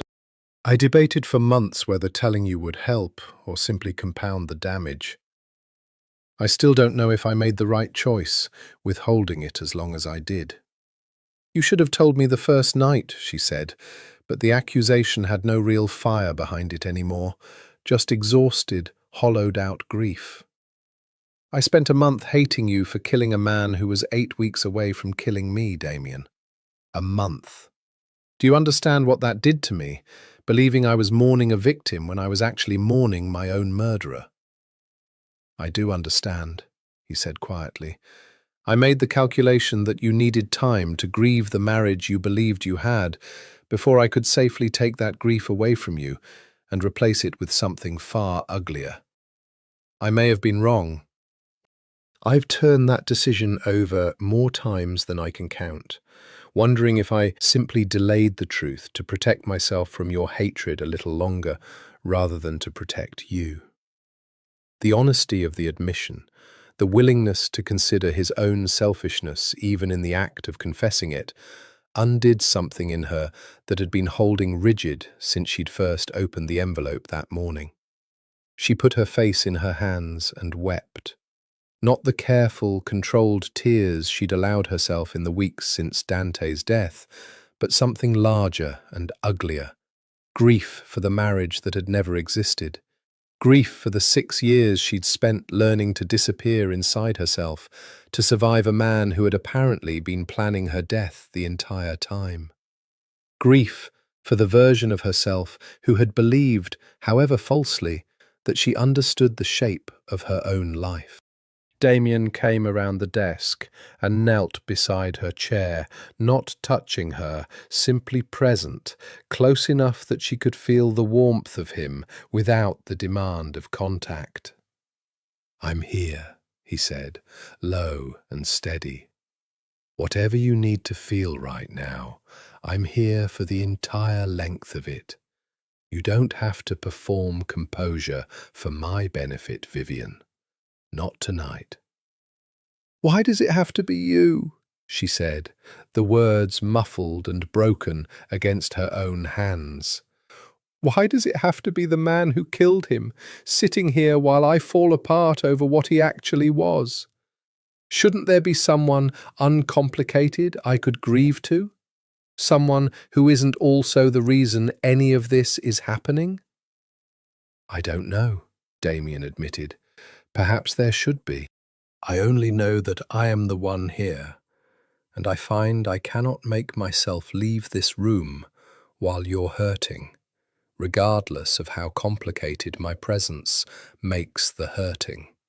She lowered her hands finally and looked at him, kneeling beside her chair in the lamplit study, his careful composure stripped down to something raw and unguarded that she had never once seen from him, not even on the balcony, not even discussing his father's cruelty weeks before, and she understood, with a clarity that frightened her more than any revelation about Dante ever could, that whatever was happening between them had stopped being something she could simply survive or resist.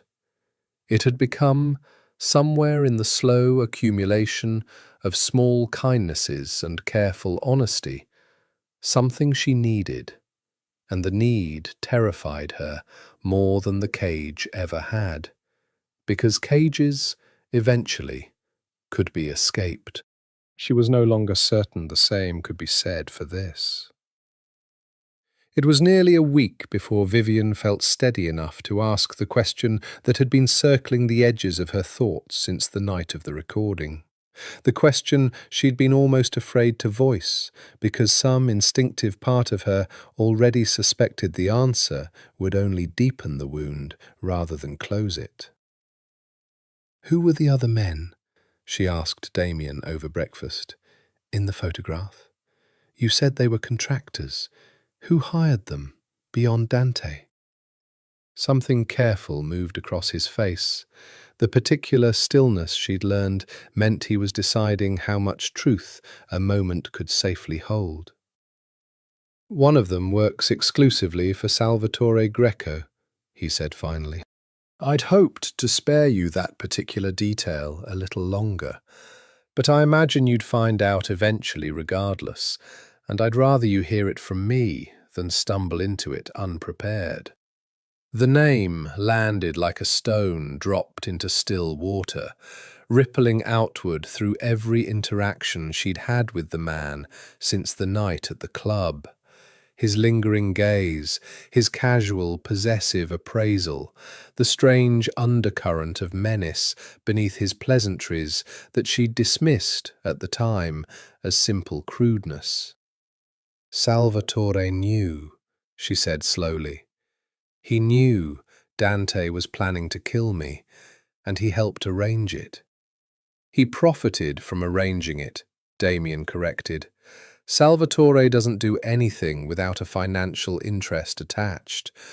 I suspect Dante paid him a percentage to secure the contractors and ensure their silence afterward. Men like Salvatore exist precisely to facilitate transactions too dirty for the principals to handle directly themselves. He set down his coffee, his expression hardening into something colder than she'd seen since the night of Dante's death. What concerns me now is that Salvatore has no particular reason to believe the arrangement died with Dante. He may simply be waiting to see whether the contract still has value, with you as the only remaining party who could expose what he helped arrange. You're saying I'm still a target. I'm saying I won't allow you to be one, Damien said, with a finality that left no room for negotiation. But I'd be lying to you, and I've promised myself I won't lie to you anymore. If I claimed Salvatore's interest in you that night at the club was purely about your beauty. Men like him are rarely so simple. I believe now he was assessing how much you knew and how much danger that knowledge represented to him. The realization settled over her with a slow, creeping dread. The memory of Salvatore's gaze tracking down the line of her dress, the particular hunger in his expression that she'd mistaken for ordinary lechery, when it might have been something far more calculating, an evaluation of risk dressed up as casual interest. What does he want now? If he thinks I might know something? I don't yet know, Damien admitted, which is precisely why I intend to find out before he decides the answer for himself. I have people watching his movements. I'd prefer you remain here in the apartment until I understand the shape of the threat more clearly. More confinement, she said, though the protest felt different now, hollowed of its earlier fury. Always for my own protection. Yes, Damien said simply. I won't pretend otherwise or dress the request up as anything other than what it is. I am asking you to remain caged a little longer because the alternative is a danger I am not willing to risk, regardless of how that request sits with everything you've survived to arrive at this conversation. She studied him for a long moment, searching for the strategic calculation Clara had warned her to watch for, the careful architecture built to serve some purpose she hadn't yet identified. She found instead only a man visibly frightened, not for himself, she understood with a small, dangerous jolt, but for her, the fear sitting awkwardly on features that had spent a lifetime learning never to display anything so unguarded. Okay, she said finally. I'll stay. Not because you've asked nicely, Damien, because I trust your read on the danger more than I trust my own desire to prove I'm not afraid of it. Something in his shoulders loosened, fractionally, the relief of a man who had braced for an argument he was relieved not to have to win. "Thank you," he said. "I know that cost you something, agreeing to it." "It does." She wrapped her hands around her coffee cup, feeling the warmth seep into fingers that had gone cold sometime during the conversation without her noticing. "Can I ask you something else? Something that has nothing to do with Salvatore?" "Of course." "If Dante hadn't been planning to kill me," she said carefully, "if there had been no insurance policy, no contractors, no 60-day countdown, would you still have killed him for what he did to your men in Hoboken? And if you had, would you have kept me anyway? Or was the keeping always conditional on what you discovered about his plans for me?" Damien was quiet for a long moment, and when he finally answered, his voice carried a weight she'd never heard from him before, something that sounded almost like fear of his own honesty. "I would have killed him regardless," he said. "That debt existed independent of anything I learned about you afterward. But I don't know if I would have kept you, Vivian, if the insurance policy hadn't existed. I'd like to believe I would have found some other reason. I'm not certain I'm a good enough man to claim that with confidence, and I find I would rather disappoint you with the truth than comfort you with a lie I couldn't actually guarantee." It was, she thought, the most frightening thing he had ever told her. More frightening than the gunshots, more frightening than his fingers against Dante's throat, because it suggested that the line between protector and captor, between savior and predator, had never been as clean in his own mind as she'd hoped it might eventually become in hers. And she understood, sitting across from him in the grey morning light, that she had fallen for a man who could not promise her, even now, that his love for her existed entirely separate from whatever use he'd originally intended to make of her ruin.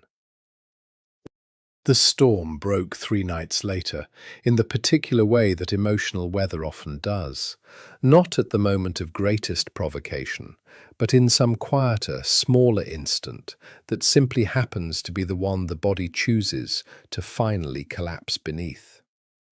Vivian had been sorting through a box of Dante's belongings that Damien's men had retrieved from the old penthouse, a task she'd insisted on against Damien's gentle suggestion that she let someone else handle it, because some stubborn part of her had wanted to prove she could face the remnants of her old life without flinching. She made it through cufflinks, through a watch she'd given him their 2nd anniversary, through a stack of correspondence she didn't bother reading, before she found the photograph. It was from their wedding day, Dante in his perfectly tailored suit, Vivian beside him in white, both of them smiling for a camera in a moment that had felt, at the time, like the beginning of everything good her life had to offer. She remembered the dress fitting. She remembered her mother crying happy tears that, in retrospect, might have simply been the particular grief of watching a daughter walk toward a life she couldn't yet see clearly enough to fear. She didn't remember deciding to cry. She simply found herself, some time later, on the floor of the study, with the photograph clutched against her chest, sobbing in a way she hadn't allowed herself since the night of his death. 6 years of careful self-erasure and a lifetime of swallowed fear finally breaking loose all at once, with nowhere left to go but out. Damien found her there. She didn't know how long he stood in the doorway before he moved. Only that at some point his arms were around her, lifting her gently from the floor, carrying her to the couch with the same careful, absolute strength he'd used to carry her away from her husband's wrecked car months before. Except this time, the gesture held none of that night's horror. only a desperate, wordless tenderness that undid her more thoroughly than any words could have.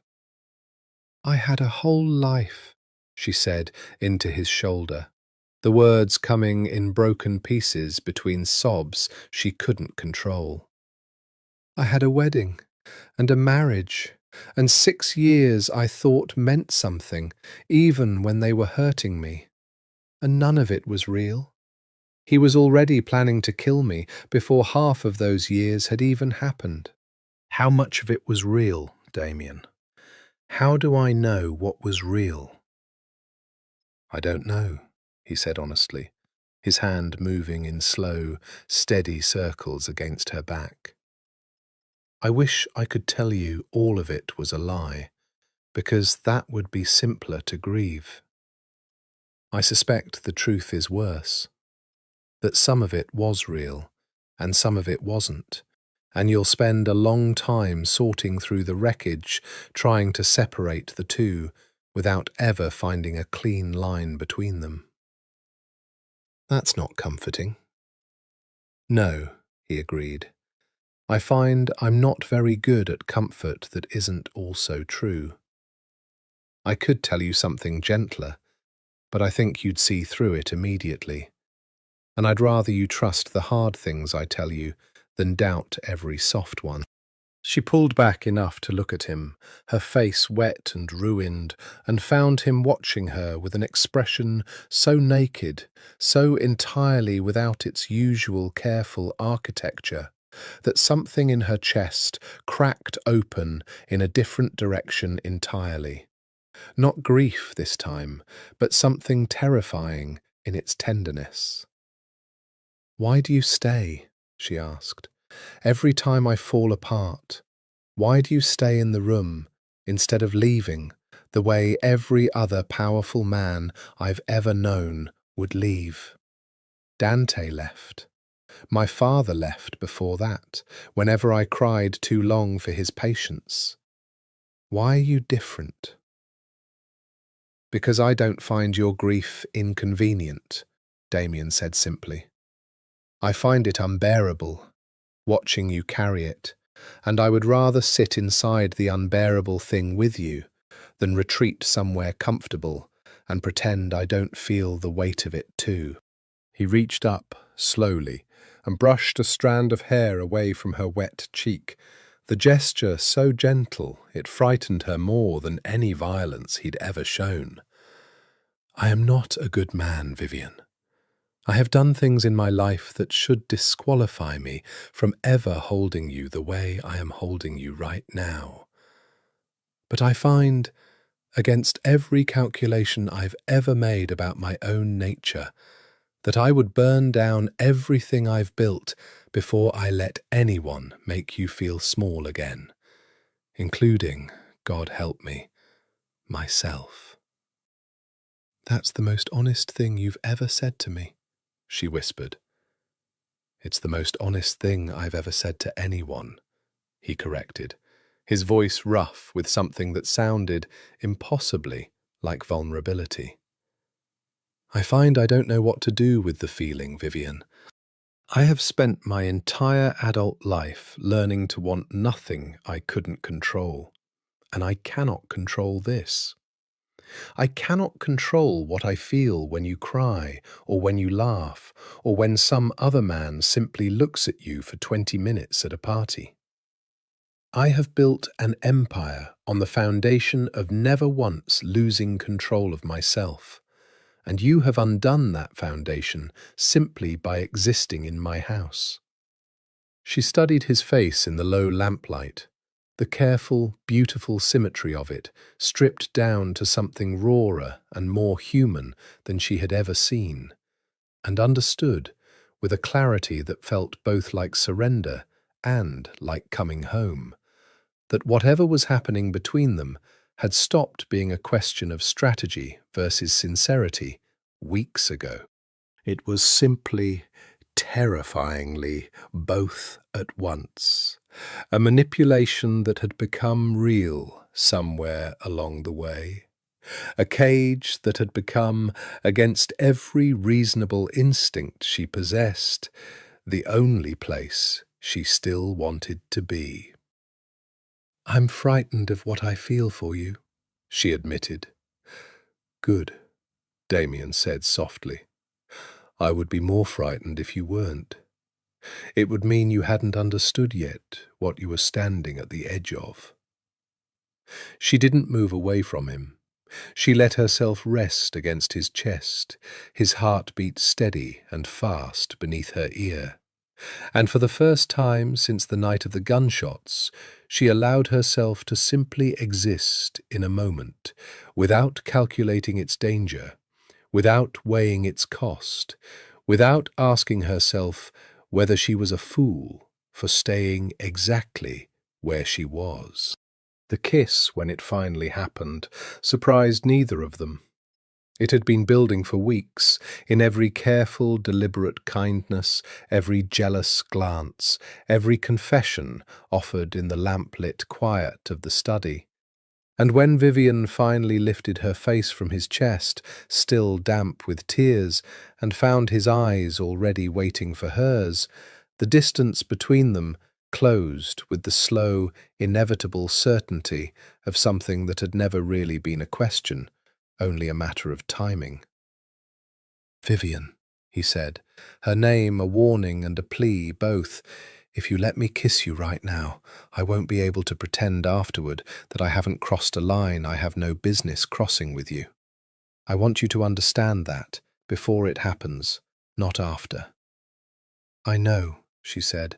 "I've known for weeks, Damien. I think I've been waiting for you to stop being careful about it."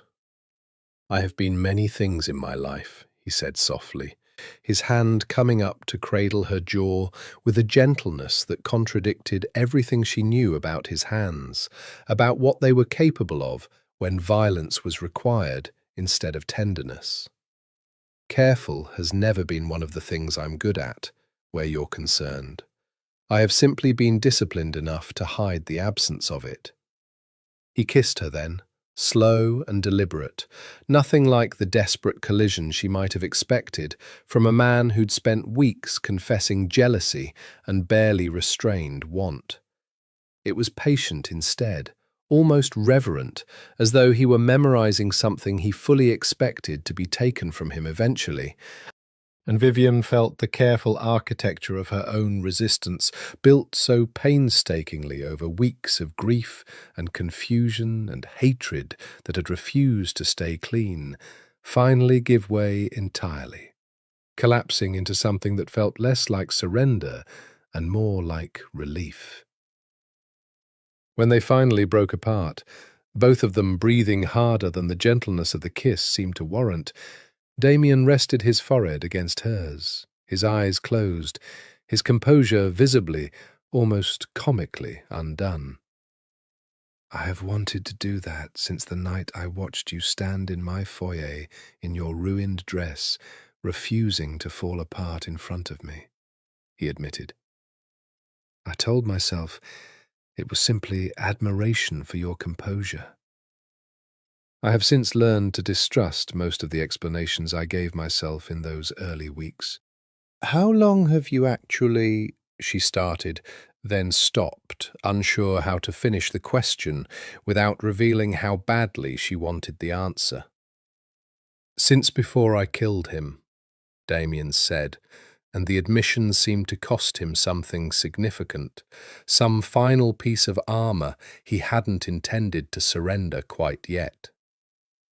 "I saw you at your anniversary party, before any of this began, and I understood, watching you smile a smile that didn't reach anywhere near your eyes, that I was looking at someone trapped in a cage far more elegant than anything I could ever build. I told myself my interest in protecting you was purely strategic, a useful complication to leverage against your husband, nothing more. I have spent every week since then discovering exactly how thoroughly I lied to myself that night." "So this was never just strategy," she said quietly. "Even at the very beginning." I don't know how to answer that without lying to you in one direction or the other, he said, with the same brutal honesty that had become, over weeks, the thing she trusted most about him. I believe the strategy was real. I also believe I have never once, in my entire life, executed a strategy this carefully unless something deeper than calculation was driving it underneath. I think I wanted you before I ever admitted to myself that wanting was the correct word for what I felt. She kissed him again, this time without the careful, deliberate patience of the first kiss, hungrier, more certain, the kiss of a woman choosing something rather than simply receiving it, and Damien responded with a low, helpless sound against her mouth that suggested the last of his composure had finally, fully abandoned him. "I should tell you to stop," he murmured against her lips, though he made no move to actually stop, his hands finding her waist with the same absolute, unyielding grip she remembered from the elevator weeks before. Except now, the grip felt like an anchor rather than a cage. "I should tell you this is unwise, given everything that's happened, given everything Salvatore might still be planning, given every reasonable objection either of us could raise against this." "Tell me, then," Vivian said softly, her fingers curling into the fabric of his shirt. "Tell me to stop." He was quiet for a long moment, his forehead pressed against hers, his breathing unsteady in a way she had never once witnessed from him in any of the dangerous, high-stakes situations she'd watched him navigate with perfect, unbothered calm. "I find I can't," he admitted finally. "I have spent my entire life maintaining absolute control over every variable I could identify. You are the first thing I have ever encountered that I have no genuine interest in controlling. I would rather burn, Vivian, than ask you to stop." She let him carry her then, the same way he'd carried her from the wreckage of her husband's car months before, except this time towards something instead of away from something. And in the quiet, lamp-lit dark of the penthouse that had once felt like the most elegant prison imaginable, she chose, deliberately and with full understanding of everything it would cost her, to stop fighting the thing that had been growing between them since the very first night he'd wrapped his coat around her shoulders in the rain. It did not erase what he had done. It did not undo Dante's body in the wrecked car, or the weeks of grief, or the cold, careful manipulation that had brought her to this exact moment. But it was, she understood as she finally fully surrendered to it, the first choice she had made entirely for herself in longer than she could remember.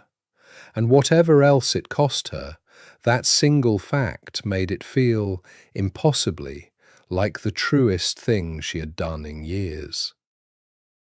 The call came at 4 in the morning, and Vivian woke to the sound of Damien's voice, gone flat and lethal in the dark beside her, a register she hadn't heard since the night he'd confirmed Dante's death with 2 fingers against his throat. "Say that again," he said into the phone, his body already tensing into something coiled and dangerous, the warm, unguarded man from hours before, vanishing entirely into the version of himself built for exactly this kind of crisis. "When? How long ago?" A pause, his jaw tightening in the grey pre-dawn light. "I want him alive when I get there. Do you understand me? Alive." "What's happening?" Vivian asked, sitting up, pulling the sheet around herself, fear settling cold and immediate into her stomach. Damien ended the call and turned to her, and for the first time since the night they'd met, she saw genuine alarm move across his features, quickly suppressed, but not quickly enough to hide entirely. Salvatore made his move, he said.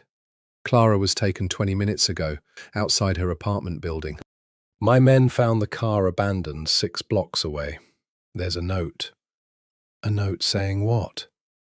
That he wants to discuss the terms of your continued silence, Damien said, his voice tight with barely contained fury, and that he expects to discuss them with you directly, rather than with me, because he suspects, correctly, I imagine, that I would simply kill him rather than negotiate anything at all. Clara, Vivian said, horror rising in her throat. He took Clara to get to me. This is my fault. If I hadn't asked about the photograph, if I hadn't pushed you to tell me. Stop. Damien's hands came up to grip her shoulders, his eyes fierce with an intensity that left no room for the spiral of self-blame she'd already begun building. This is not your fault. This is Salvatore Greco, deciding that an old woman's safety is an acceptable price for his own protection, and I intend to make him regret that calculation in ways he has not yet begun to imagine. But I need you to understand something, and I need you to understand it clearly. He wants to meet with you because he believes you are the easier target. Frightened, recently widowed, no resources of your own. He has badly miscalculated what you've become since the night I took you from that street. What have I become? She asked quietly. Mine, Damien said simply, without apology, and I do not negotiate the safety of anything that belongs to me. He moved quickly then, dressing with the efficient speed of a man who had clearly done this before, issuing instructions into his phone in short, clipped sentences that painted a picture of an organization mobilizing with terrifying precision. Men positioned, locations confirmed, contingencies prepared for outcomes she didn't fully understand and suspected she didn't want to. I'm coming with you, she said, pulling on the clothes Rosa had tailored weeks before, her hands steadier than she expected them to be. Absolutely not. Damien's response was immediate, unequivocal. Salvatore wants you specifically because he believes your presence will give him leverage. I will not hand him that leverage simply because you've decided bravery is more important than strategy this morning. He took Clara because of me, Vivian said, fastening the last button with hands that had finally stopped shaking entirely, replaced by something colder and more determined. She's the only person in this entire nightmare who has been kind to me without calculation, without strategy, without wanting anything from me except my survival. I am not staying in this apartment while you go negotiate her freedom alone, Damien. I have spent 6 years being protected into invisibility. I refuse to spend whatever this is becoming the same way. Something shifted in his expression, not quite agreement, but a grudging, complicated respect that she recognized from the night of the elevator, the same recognition he'd offered her then for trying the door she'd known, even attempting it, she had no real chance of opening. If you come, he said finally, you do exactly as I instruct, the moment I instruct it, without question or hesitation. Salvatore is dangerous precisely because he is unpredictable in ways I have spent years learning to anticipate. I cannot protect you if you insert variables into a situation I have already calculated as carefully as I'm capable of calculating it. I understand.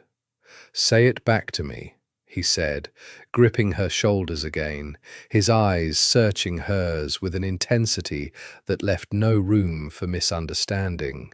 Tell me you understand what I'm asking, and that you'll honor it, regardless of what you see or hear in that room.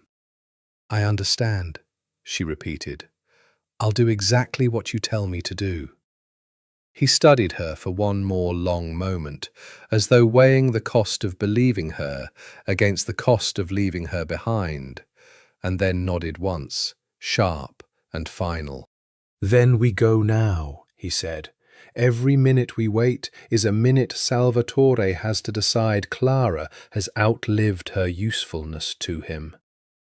The drive across the city happened in a tense, electric silence, the streetlights sliding past the windows in long, orange ribbons, and Vivian watched Damien's hands on the wheel, steady, precise, betraying none of the fury she could feel radiating off him in waves, and understood, with a clarity that frightened her, that she was no longer simply a captive being protected by a dangerous man.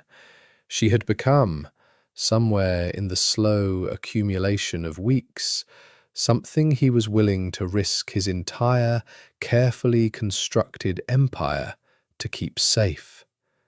And the weight of that realization sat in her chest like a held breath she had no idea how or when she would finally be able to release. The warehouse Salvatore had chosen sat near the same river district as Aurelio's, all corrugated metal and flickering fluorescent light, and Vivian felt the cold of the place settle into her bones the moment Damien's men escorted them through a side entrance into a cavernous interior smelling of motor oil and old rain. Clara sat in a metal chair near the centre of the room, her hands bound but her face composed, the particular dignified stillness of a woman who had survived worse than this, and refused to give her captors the satisfaction of watching her break. Salvatore stood beside her, flanked by two men Vivian didn't recognize, his earlier club charm replaced by something harder and more desperate. "Vitale," Salvatore said, his eyes flicking to Vivian with poorly concealed relief, as though her presence confirmed some calculation he'd been anxious about. "I wondered if you'd actually bring her." "You took something that belongs to me," Damien said, his voice low and utterly without warmth. "I find I have very little patience this morning for pleasantries, Salvatore. Release Clara, and we'll discuss whatever terms you imagine you're in a position to negotiate." "I'm in a perfectly fine position," Salvatore said, though something in his voice suggested he wasn't nearly as confident as he wanted to appear. "Your widow knows about the policy, about the contractors, about my arrangement with Dante. I need assurances that knowledge dies quietly, Vitale, and I need them from her directly, not filtered through whatever protective fiction you've built around this entire situation." "I never wanted to expose any of you," Vivian said before Damien could respond, stepping forward despite the warning glance he shot her. "I found out my husband planned to murder me for money. I have spent every day since then simply trying to survive what that knowledge did to me. I have no interest in destroying your business, Salvatore. I have an interest in never having to think about you again." "Pretty words," Salvatore said, though something in his posture had shifted, recalculating. "But words aren't contracts. I need something more permanent than your assurance, sweetheart." "You'll have my assurance and nothing more," Damien said, and the temperature in the room seemed to drop several degrees at the flat, final certainty in his voice. "Release Clara. Now. Or I promise you, Salvatore, the next conversation we have will not include this much civility." What happened next unfolded with a speed that left Vivian's memory of it fractured and strange, the way memory often becomes during moments the body understands faster than the mind can process. One of Salvatore's men moved, reaching for something at his waist. Whether out of genuine threat or simple nervous instinct, Vivian would never be entirely certain. And Damien moved faster, closing the distance to Salvatore in 3 strides before anyone else in the room had fully registered the shift in danger. She didn't see the gun until it was already in his hand, didn't fully understand what was happening until Salvatore was on his knees, Damien's weapon pressed against his temple, with a steadiness that suggested no hesitation whatsoever. Despite the chaos exploding around them, shouting, the scrape of metal chairs, Clara crying out as one of Damien's own men moved to cut the ropes binding her wrists. "Damien," Vivian said, her voice cutting through the chaos with a clarity she didn't know she possessed. "Don't." He didn't look at her. His eyes stayed locked on Salvatore, his finger steady against the trigger, every line of his body coiled with a violence she hadn't witnessed since the night in the car. The version of him she'd almost convinced herself over weeks of kindness and confession no longer fully existed. "He took Clara," Damien said, his voice devastatingly calm. "He threatened you. Give me one reason why I shouldn't end this exactly the way it deserves to end." "Because I'm asking you not to," Vivian said, moving closer despite every instinct screaming at her to stay back, to let the violence run its course the way it always had in this world long before she'd entered it. "Because I don't want the first thing I ask you for, after everything we've survived together, to be a murder I'll have to watch happen in front of me. I've already watched one of those, Damien. I don't want to watch another." The room held its breath. Salvatore, on his knees, had gone utterly silent, understanding, perhaps for the first time, that his survival had stopped being a matter of his own negotiation and become entirely dependent on the will of a woman he'd dismissed weeks before as simple inventory. Damien's hand didn't move for a long moment, the gun still pressed against Salvatore's temple, his breathing the only sound in the cavernous room. Then, slowly, he lowered the weapon, stepping back, his eyes finally finding Vivian's across the space between them. "You have exactly one mercy in this lifetime," Damien said to Salvatore, his voice carrying the particular finality of a sentence rather than a threat. "You're receiving it now, and only because the woman standing behind me asked for it.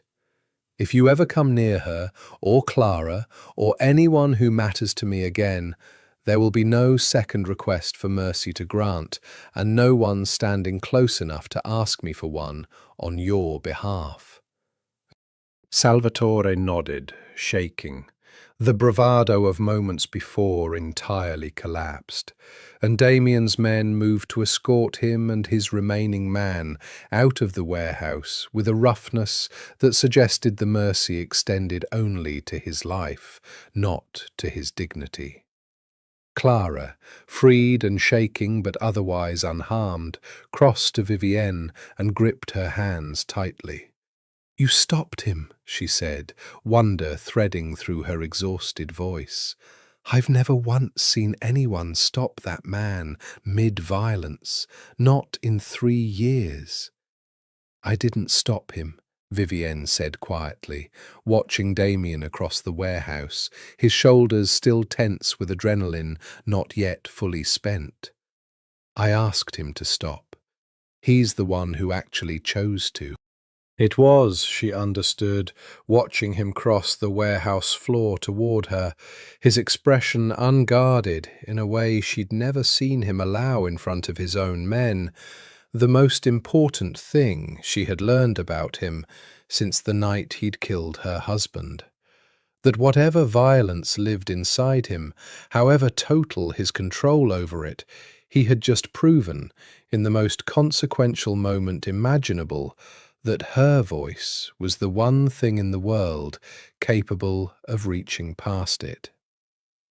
3 months later, Vivian stood at the same floor-length window where she'd once mapped the boundaries of her captivity, watching the city below settle into its evening lights, and found that the view no longer looked like the borders of a cage. It looked, simply, like home.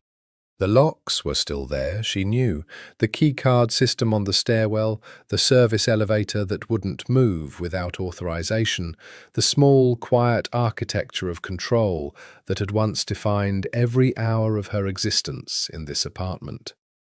Damien hadn't removed any of it, and she hadn't asked him to. They had never discussed it directly, but she understood, in the way she understood most things about him now, that the locks remained less as a cage and more as a kind of monument to where they'd started. A reminder neither of them needed spoken aloud of exactly how far they'd travelled from that first terrible night. She had a key to the stairwell now, had carried it in her pocket for 2 months, and had never once used it.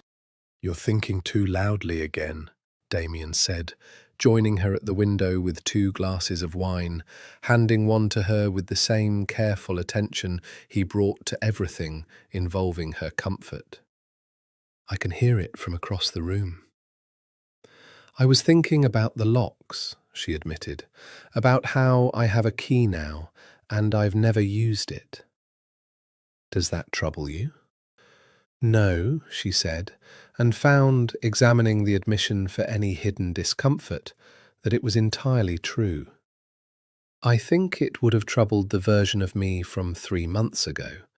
She would have seen the unused key as proof that something had broken in her, some essential resistance worn away by exactly the kind of manipulation Clara warned me about. I don't think that's what it is anymore." "What do you think it is?" Damien asked, watching her with the same patient, focused attention he'd given her since the very first morning. The attention that had once felt like surveillance and now felt simply like being seen. "I think it's a choice," she said. "Every single day I choose to stay. Not because the door is locked, because I've decided, with my eyes open, that this is where I want to be." She turned to face him fully, the wine glass cool against her fingers. "I know what you are, Damien. I know what you've done, what you're still capable of doing if someone threatens what's yours. I watched you put a gun to a man's head 3 months ago and understood in that moment exactly how thin the membrane is between the man who reads to me in the library and the man who killed my husband in front of me. I'm not confused about who I love.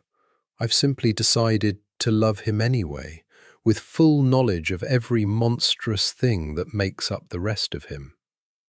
Something in his expression shifted, raw and unguarded, in a way that still, even now, caught her off guard with its rarity.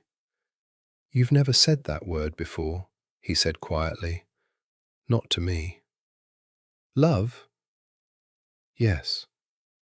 She set down the wine glass and stepped closer, close enough to feel the warmth radiating off him, close enough to see the particular vulnerability that only ever surfaced when they were entirely alone, stripped of every audience that might require him to be something colder. "I love you," she said, testing the shape of it aloud, finding it fit better than she expected it to, considering everything that had brought her to this exact moment. "God help me, Damien. I love you.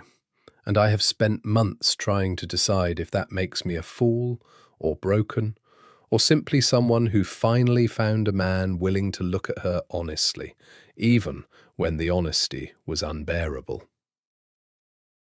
"I think it might make you all 3, Damien said, his voice rough with something that sounded impossibly like tears he had no intention of fully allowing himself to shed. "I think it certainly makes me a worse man than I was before you arrived in my life, because I find I am no longer capable of imagining a version of my future that doesn't include you in every room of it. And that kind of need terrifies me more than any enemy I have ever faced.